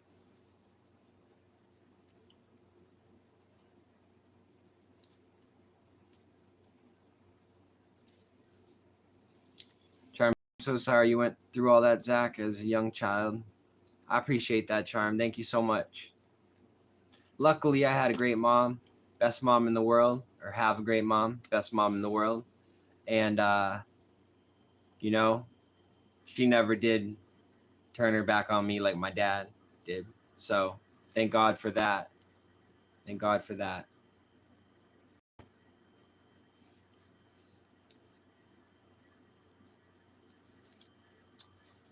And Charm said definitely such evil in regards to Stefan Stern's case.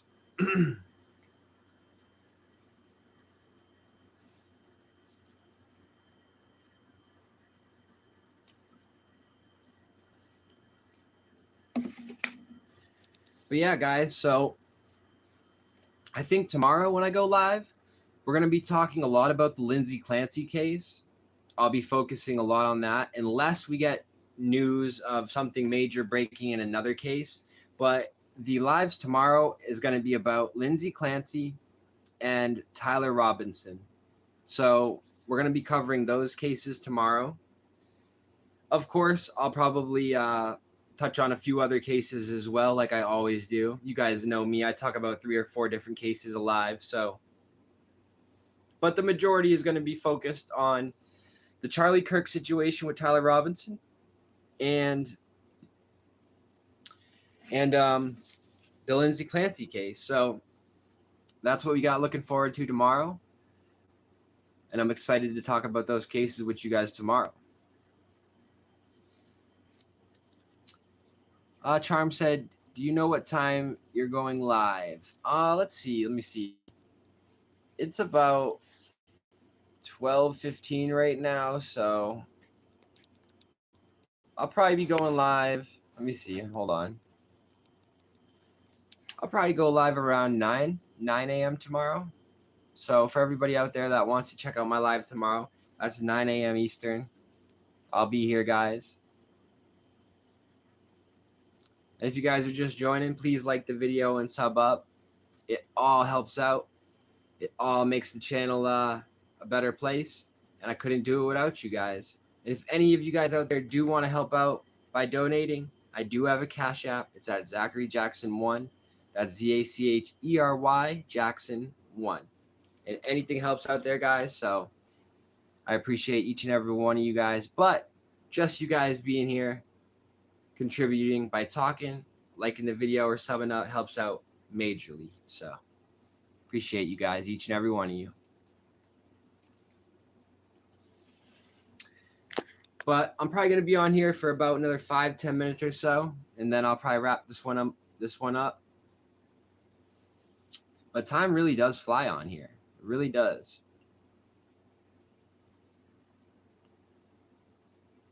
But in the case that something big breaks overnight, then we will be covering that case. Tonight, I'm probably going to be studying a few things. There's a case I want to look into that a subscriber has been telling me to look into, so I'm probably going to look into that case. Also, I want to research a couple other cases too that I am very interested in as well. And I'm going to try to figure out if there's any other information regarding Gus Lamont and Nancy Guthrie. So that's the night I have ahead of me here. But first of all, I'll be looking at the Gus Lamont news.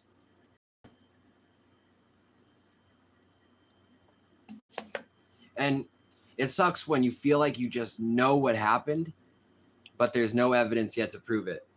Yet. But there will be. There will be. Unless investigators just turn a blind eye to everything in the Gus Lamont case, unless they do that, then maybe it doesn't get solved. But I believe that the Gus Lamont case will be solved. They knew it was a major crime, and they have a suspect, allegedly. Now they just got to prove it without reasonable doubt. Don't know how everything works out there in the Australian court system, but I'm sure they're on point.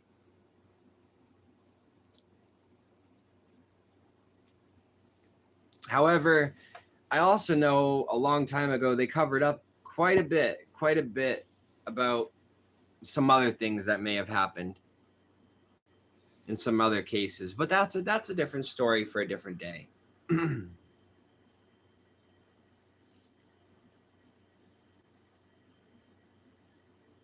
But yeah, guys, I'm not sure if you guys have any questions about any cases or anything, any comments you guys have, please leave in the comment section below.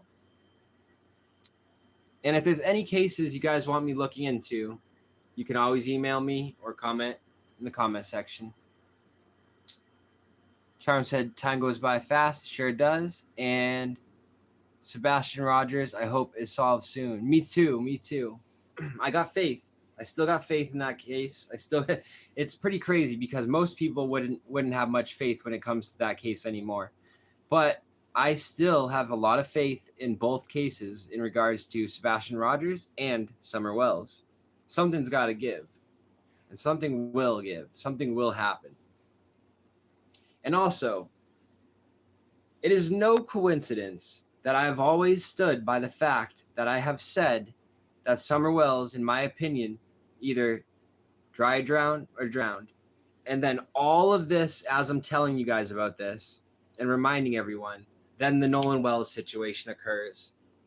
To me, it's just one more way of confirmation. It's just one more sign that shows me I'm on the right path and I got the right knowledge. And as long as I stick with my intuition, that gut feeling, you can't really go wrong. So I will continue to do that. But yeah, guys, so I'll be live around 9 a.m. tomorrow, 9 a.m. Eastern. If anything changes, I'll let you guys know. I'll post it in the community page. But I think I'm probably going to wrap this one up. And we're going to hop off here in a minute. I will say this before I go. I am very, very happy that Sebastian Rogers' dad is doing what he's doing with the child services and law enforcement in that community. I'm glad he's doing what he's doing, and I hope it works out for him in some way, shape, or form. I think it will, because there was clear abuse going on, and I believe things could have changed the way that everything went if that abuse was taken serious, more so, and and if they showed up more to the house, right? Of course, we can always more as people. Of course, mistakes always happen in life, but when we're dealing with situations that involve children, the mistakes got to be less and less, and there shouldn't be any. But there's so many mistakes when it comes to child protective services. There's so many, countless.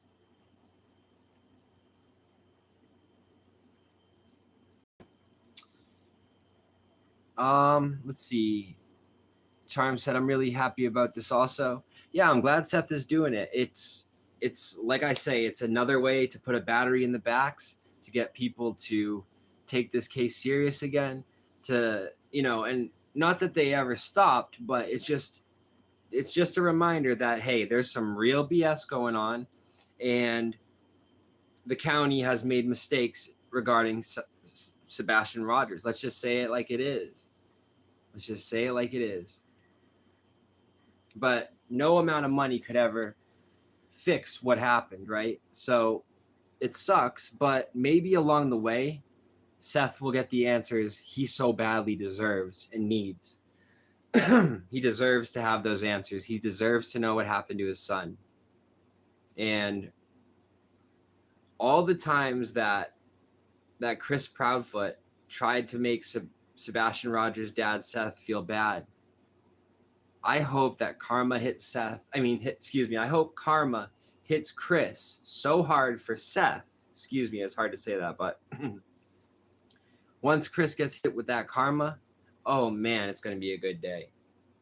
It's going to be a good day, and it's going to happen, as it always does. Karma's undefeated, and it always comes back for the win, baby. Always.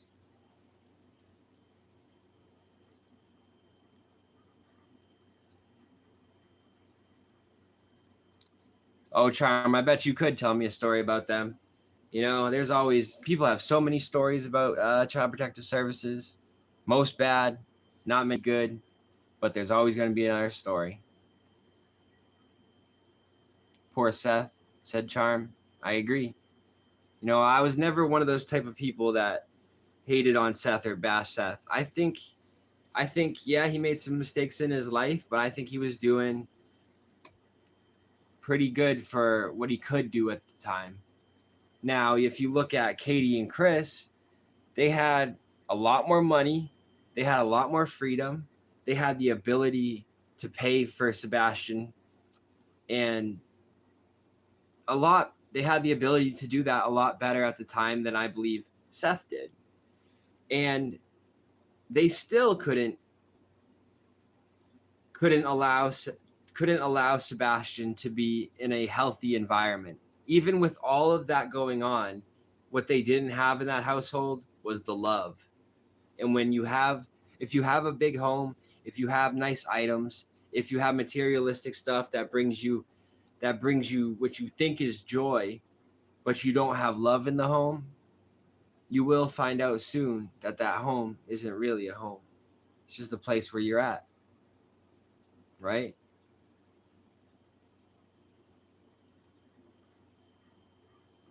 Let's see. Charm said Chris is pure evil. I agree so much. It's sad, right? Like, how could he laugh in the faces of the public, in the face of Seth this whole time, when I believe he knows exactly what happened to Sebastian, in my opinion.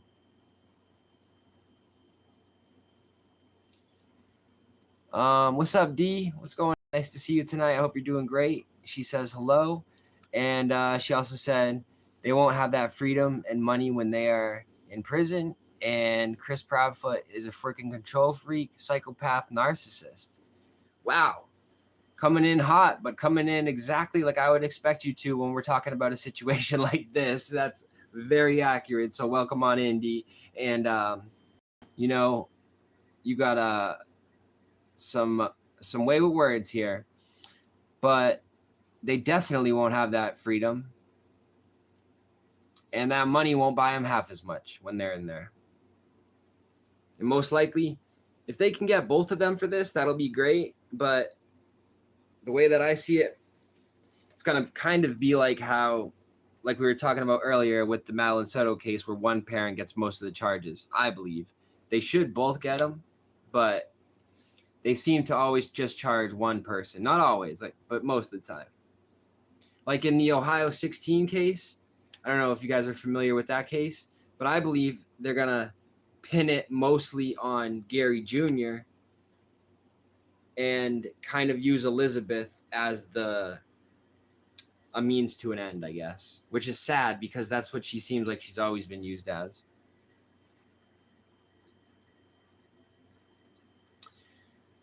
D said, how are you?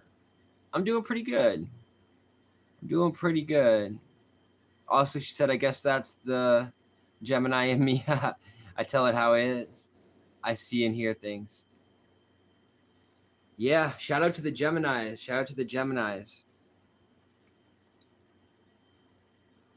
That's for sure. Y'all can be savages. That's for sure. In a good way. In a good way. Let me clear that.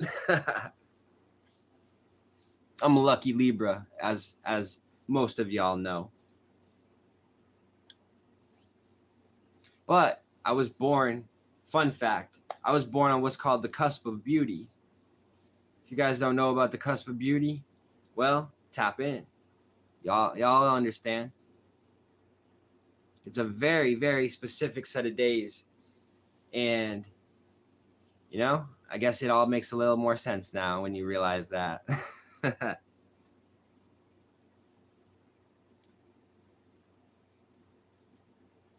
all right, guys. Partly, yeah. Yeah, Charm. Just partly.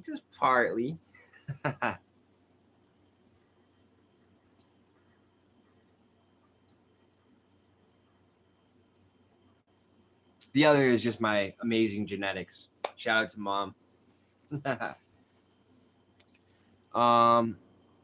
And one of my grandfathers was like 6'7", so no, 6'7". No, for real though, he was.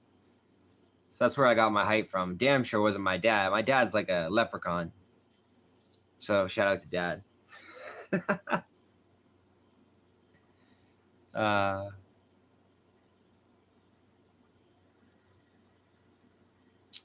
D said, that's why every time they're together talking, she seems very tense and in fear if she says the wrong words. Right. Classic signs. How tall am I? I'm 6 foot. 6 foot. Yep. I'm 6 foot, about 210, 220. I've just got some very good genetics.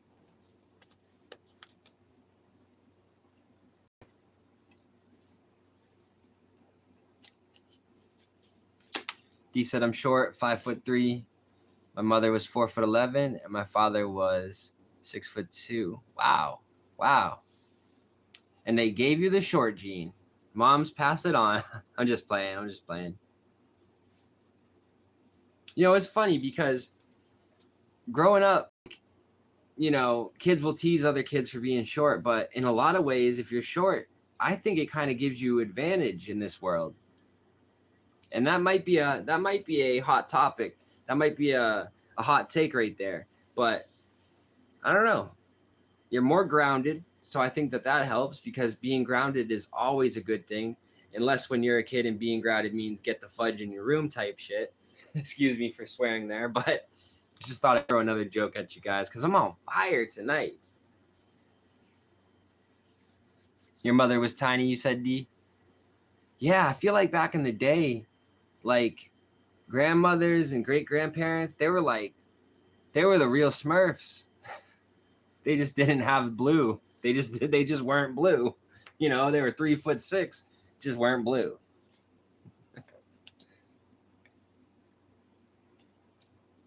Speaking of Smurfs, if y'all have seen, y'all got to check out the Smurf people. They really are out there. I don't know if they're out there anymore, but they were out there.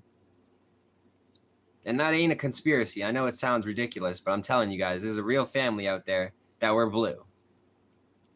But I digress.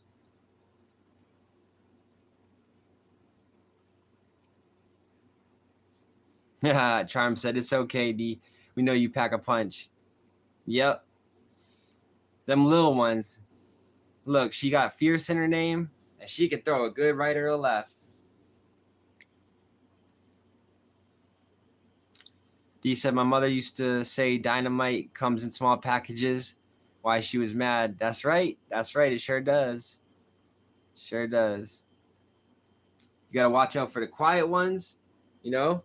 You got to watch out for them ones that it seems like you're looking over. You can't really see them, but they're there. They're there.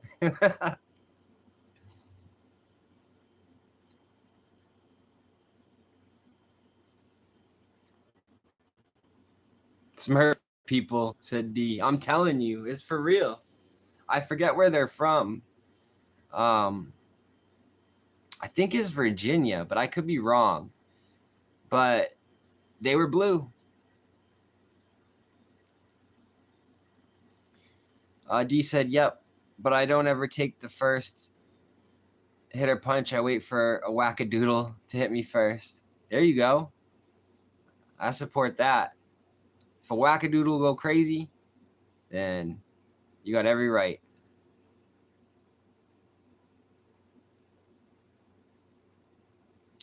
Triumph said, me too, Dia.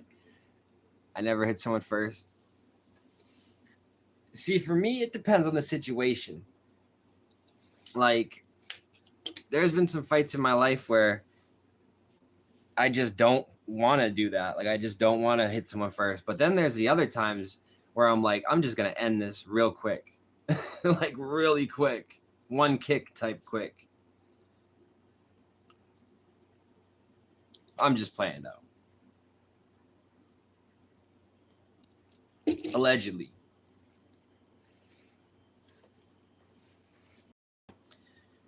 But, you know, since I've hung out a couple extra few minutes, I might as well stay for the 2 hours. So I'm gonna stay. We'll chat it up for another 15 or so. I'll hang out with you guys. We can talk whatever. Yeah, charm wackadoodle. That's I think JLR made that term famous. Like, I'm sure somebody else did before him, but I know they call it Wackadoodle Wednesday over there, which is funny because Wednesday is my favorite day. So what they really saying? Nah, I'm just playing. D said I've been saying that word for 40 years. You better trademark it. JLR gonna get that money, oh yeah. I'm just playing. You're 57 now. Wow. I was just telling the chat I'll be 32. 32 in September.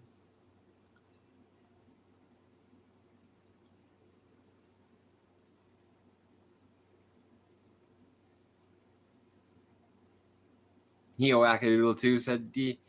I mean, yeah, I'm sure self-admittedly he'd probably say that too. We all a little crazy. Some just hide it better than others. You know, in life, most people are actors. Like, I'd say 80% of people are acting in some type of way every single day. Whether they have to put on a happy face at their job, or they have to act like they're okay inside, or they trying to smile because they don't want to cry. You know, we're all actors in a way. And like you said, D, we're all sinners. You know, there's many quotes that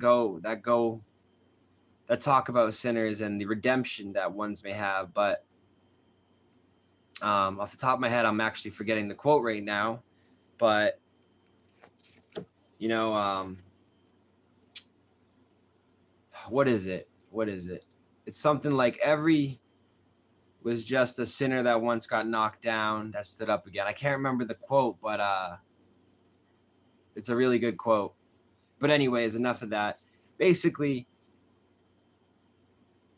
there's good and evil in everyone, I believe, and we just got to tap into that higher vibration to get that good stuff, not that negative vibration to where we're living in sin. Because everyone makes mistakes, right? But to live in sin is different. That's like that Ohio 16 House of Horrors. They were living in sin, filth, letting their children do that too. And allegedly not even allowing them outside. Crazy.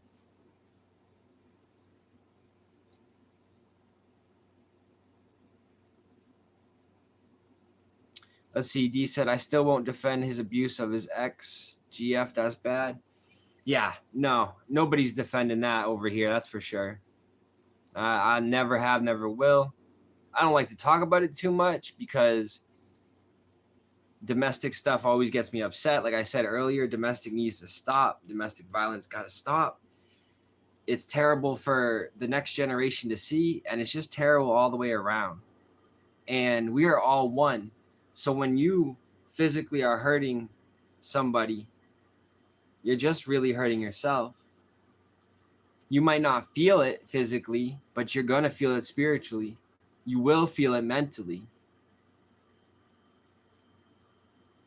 And sometimes it's instant. Sometimes it may take years, but you'll feel it.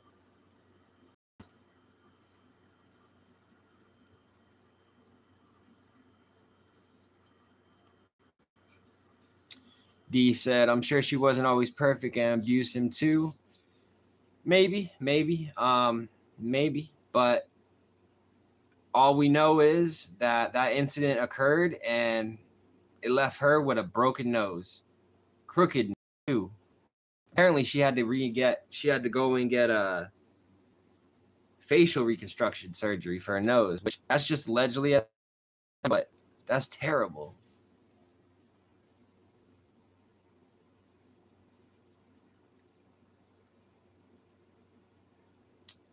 D said, you'll always feel guilt emotionally. Yeah, hurting someone like that, especially your partner, somebody that you're supposed to have love for.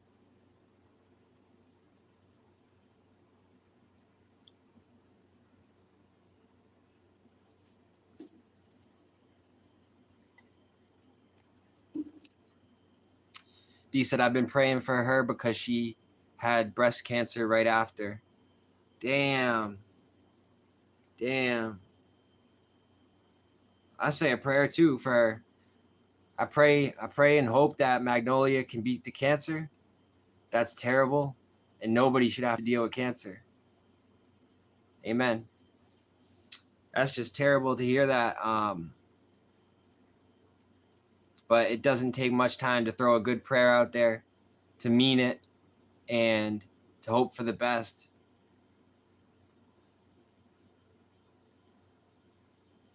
D said, I hope she's breast cancer free now. I know cancer and it sucks. I'm so sorry to hear that, D.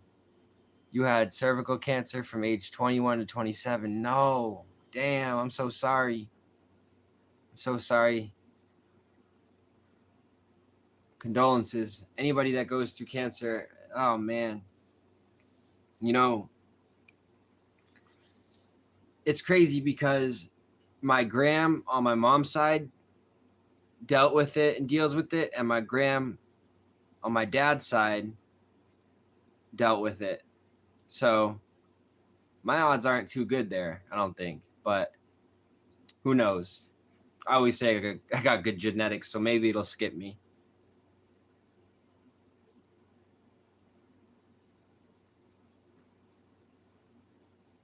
And they got the cure for most of that stuff out there. They got the cure. Allegedly. D said you almost couldn't have children because of it, but you actually did have 2 children at age 23 and age 27 who were both preemie, and now they are 30 and 24 in August. God bless me with my son and daughter. Wow. Cheers to that, guys. Cheers to that. You know, that just shows you that miracles do happen, and you should never give up because you never know what the next moment could bring. You could be going through hell in one moment and the next moment could be heaven. So never give up, guys. And I'm going to always be here for each and every one of you guys. If any of you guys ever need anything, you know, you can always message me. I'm not the best at getting back to people instantly, but I do I do always try, and I will always try to be a shoulder for anybody that needs anything. That's the least I can do.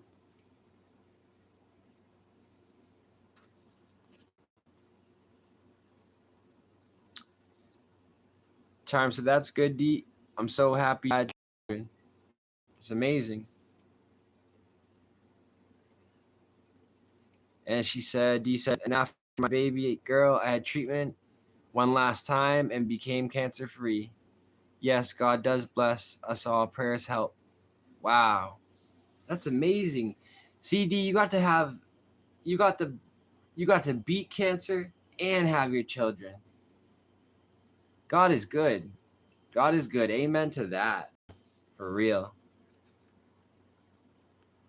That's the type of stuff they say God is good all the time for right there.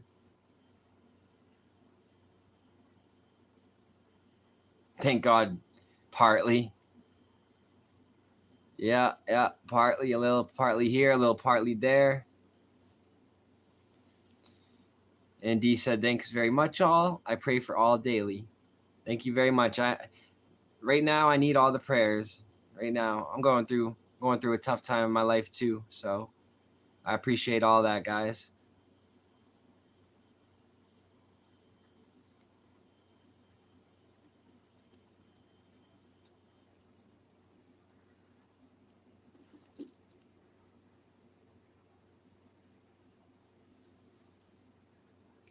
But yeah, I'm probably gonna wrap this one up in a few minutes, guys. So if y'all have anything you want to talk about for these next couple of minutes, just put it in the comments. Or if you guys have any cases you guys want to talk about, let me know. But like I said, just want to give you guys a reminder that tomorrow we will be discussing the Tyler Robinson, Charlie Kirk trial and situation. And we will be discussing the Lyndsay Clancy case and trial out of Duxbury, Massachusetts. So that's what's on the menu for tomorrow. I'll be covering those cases heavily. I'll be on around 9 a.m. Eastern. So check for me tomorrow morning. Charm said, Zach, you can email me anytime. You take care of yourself. Thank you, Charm. I appreciate that so much. Same goes for you. Same goes for you.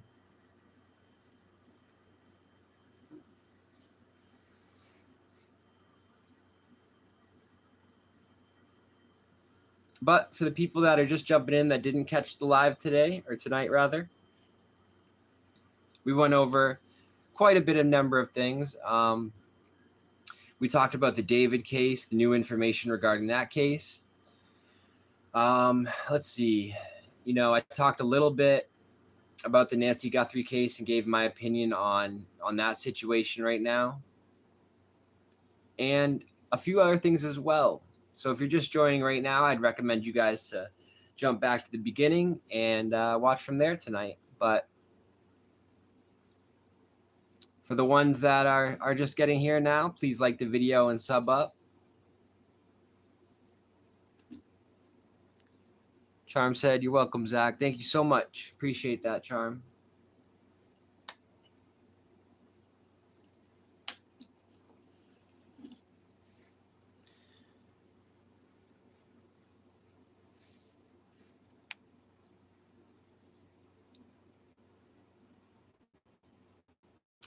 All right, let's see. Let's see here.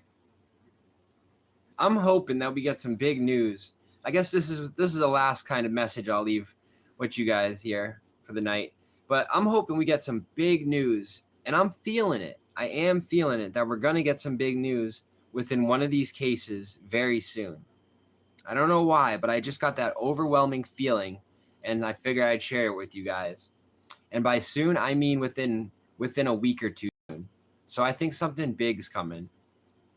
Now, don't know why I feel that all of a sudden, but it's linked to the possibility, I believe, of one of a few cases that we've been discussing recently. So we're just going to have to see. But I think something big, guys, and it's going to be shocking. But I'm hoping that justice gets served in each one of these cases. I'm praying for it. I'm praying for it, guys. And I'm always going to be one to spread awareness amongst the world within these cases and try to fight for justice. You know, like I've always said, I'm now walking in my purpose and it feels very good. Let's see. D said, Zach, you're a nice guy. Never change. Always be you. Thank you so much. Virtual hug right there. Appreciate that so much. You know, I always say that we gotta be ourselves, and if not, we gotta try to be as closely as we can be, because you know we're all unique. We're all put here, and if we were all carbon copies of each other, that would be a shame. That would be a shame. Life would be boring. We wouldn't get new ideas from each other, and everybody would just look the same. Nah. So be proud to be you guys. And everybody is special in their own way. Everybody has their own talents, their own skills, and ultimately their own purpose in life. All right, I'll read a couple of these comments and then we're going to hop on out of here, guys. D said, so many children and elderly coming up missing. It's so disgusting. It's crazy. The number it's outstandingly massive. It's crazy. It blows my mind every time I see it. And with the Nancy Guthrie case, it's almost impossible to believe that somebody that was her age got abducted out of the blue, but it wasn't out of the blue, in my opinion, because they were planning this, they were stalking her, and they were making their plan.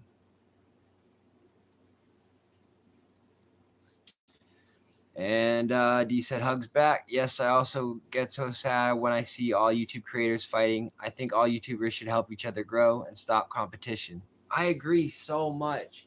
There's no need for YouTubers to go at each other. Like, the world is such a big place. And it's just like I was telling you guys with the Nolan Wells case. If you take away what's causing everybody to fight each other, then you get to focus on what matters. And that's solving the actual case. If YouTubers would stop fighting over one another, then we could get to what really matters. If you're in the true crime vicinity, I know some people on YouTube are just in the drama channels, in the the, what do you even call them? The hater channels, right? The people that are just being nuisances to other people's sides. Those type of channels, they don't really help anything. You know, all they do is try to put another person down. And in life, we shouldn't be putting other people down. We should be picking them up, helping them out when they're in need, and learning to love each other. Because everything in life is about love. And if it isn't, it's about the lack thereof. And that's facts. I'm lying, I'm dying, guys.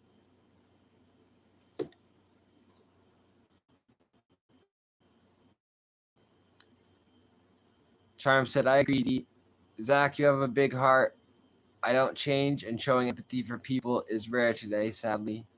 Thank you so much, Charm. You know, I've always tried to lead with my heart, because my heart is full of empathy, and it's just, my heart has a giving nature, right? I would rather, like, I'm just that type of person. If we were in 0-degree weather and you needed a shirt, right? I'm going to give you it. I'll take the suffering just to make sure you're okay, just to see you be okay, right? And that's who I am. That's just an easy comparison, but you know? And empathy is sadly drifting away. And as the days go by, it's sad that the empathy is starting to go away, because we need empathy. We really need it as a species. It's how we're going to expand. It's how our vibration is going to raise higher, and it's necessary for it to.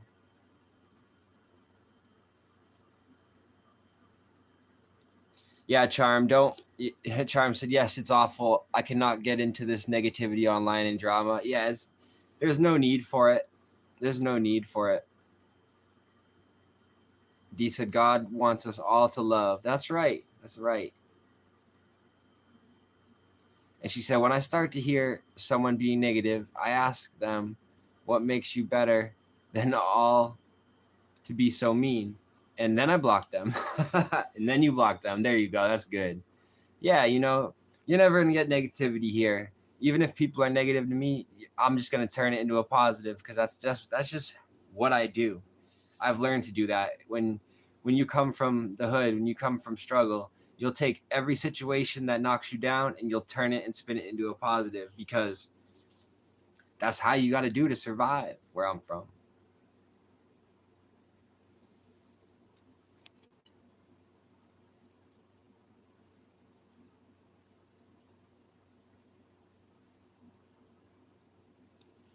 D said, yeah, it's depressing. I will leave the channel. Yeah. If channels are doing that, I regret just getting out, because I mean, to each their own, right? If you guys want to listen to that, more power to you. But it's basically just slop, and they take other people's content, and since they can't make an impact on anything, they want to cover that person's life. And it's just weird. It's weird behavior, but everyone has fans out there, so I get it.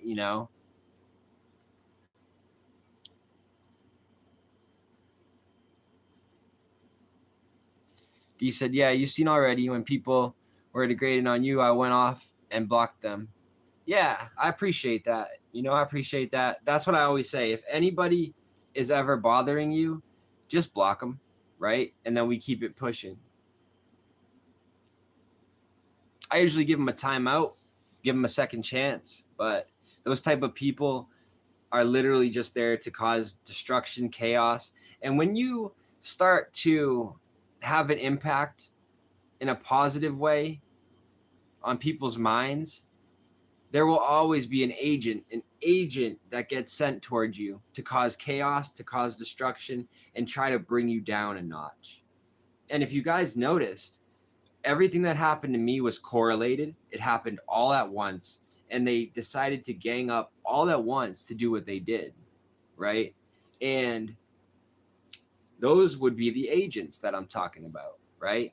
And it's different for everybody. And it's different timing for everybody. If they see you rising too fast, they'll send them at you right away. So it's different for everyone.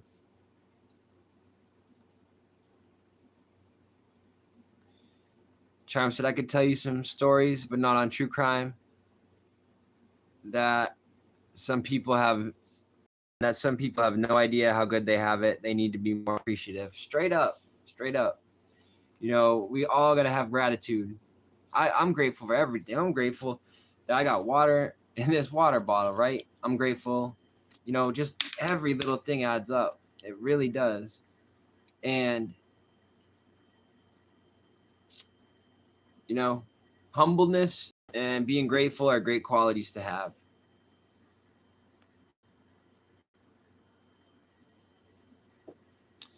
D said, yeah, narcissistic psychopath behavior, they need to go seek a great therapist. Yeah, seriously. And it's constant. It's like there's no point of doing it, and all they're doing is probably stressing themselves out.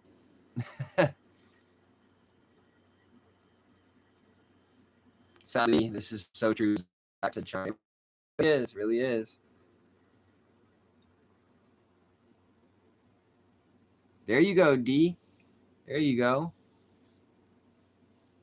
Oh my, rebuke all negative, evil energy and demons in the name of Jesus. There we go. Right there, in the name of Jesus. Amen. Look at that. Everyone's saying stuff they're grateful for. See, I love that. See, when you start to raise your vibrational frequency, you start to attract the same type of vibrational frequency. And now that I'm hiring my frequency, I'm starting to attract people that are doing the same. And it's a beautiful thing. It surely is. But CD said, I'm grateful for my family, my friends, my husband, and the children and all, said D. There you go, D. Charm said, amen. Partly. That's right. When I start to drop merch, it's gonna be like something like that. I'll have partly at the end. D said, I'm grateful God gave me another day to breathe. There you go. Another thing to be grateful for right there. And Charm said, definitely some of the comments I've read online, those people need to get help. They really do. They really do. And what have I always done for the most part? Yeah, there's been some people I've replied to because I was hurt, because I'm like, wow, I would have never done you like that. But for the most part, I stay quiet. I don't really respond. I've never thrown people under the bus. I've never needed to show receipts because I'm not that type of person. I'm not going to throw you under the bus. Like if I've ever cared for you, I'm not going to ever throw you under the bus, right? Even if we aren't on the same terms that we once were, I'm just not that type of person. I don't hold grudges. I don't hold hatred in my heart. My heart is full of love, and all I want in this world is justice, is to be a positive impact, spread awareness, have a positive influence, and day by day do the best I absolutely can in getting justice for everybody that I cover within these cases.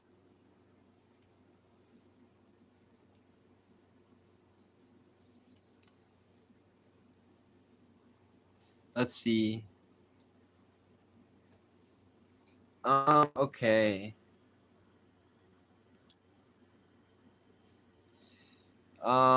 Charm, exactly.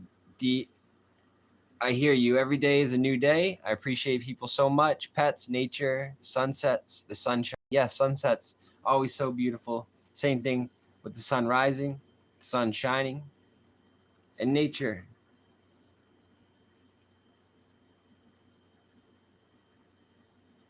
D said, yeah, it's sad. All we can do is pray for them and send light energy their way, and Jesus will help them. That's right. Charm, D, you have the right attitude. I'll pray for these people. She sure does. D's got a great attitude. And D said, I have my dog with me, her ashes and her clay form of her paw. Oh, wow. She's always with you. That's right. And D said, I have a kitten and a cat now, too. Wow. You sound like you got a really good life, D. You have every reason to be grateful.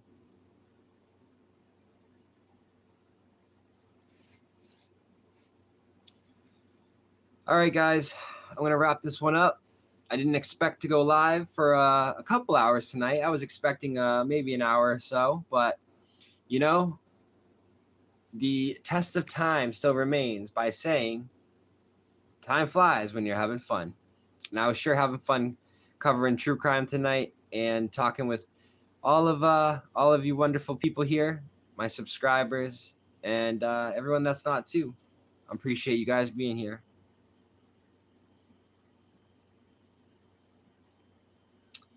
All right. Last comment, guys. This is the last comment I'm going to read. Charm said, oh, so sorry about your dog, D. We lost our dog almost 2 years ago. We will get another dog, but we aren't ready. I want to travel, though, for a while. Traveling would be amazing. And D said, thank you for allowing me to come to chat. I had to read one more. No problem, D. You're always welcome here. I try to keep the chat as a safe space for everybody that likes to watch my videos. And, you know, I treat everyone equally. I treat everyone with respect. And that's all I ask. All I ask is that people treat others with respect. That's the only real rule, you know? So you're always welcome back. And I appreciate each and every one of you guys. But here we have a saying when I log off. Come on, guys. Come on, do it with me if you got it. It goes a little something like this. Without you guys, there'd be no me. I love you guys. It's Zach. Peace.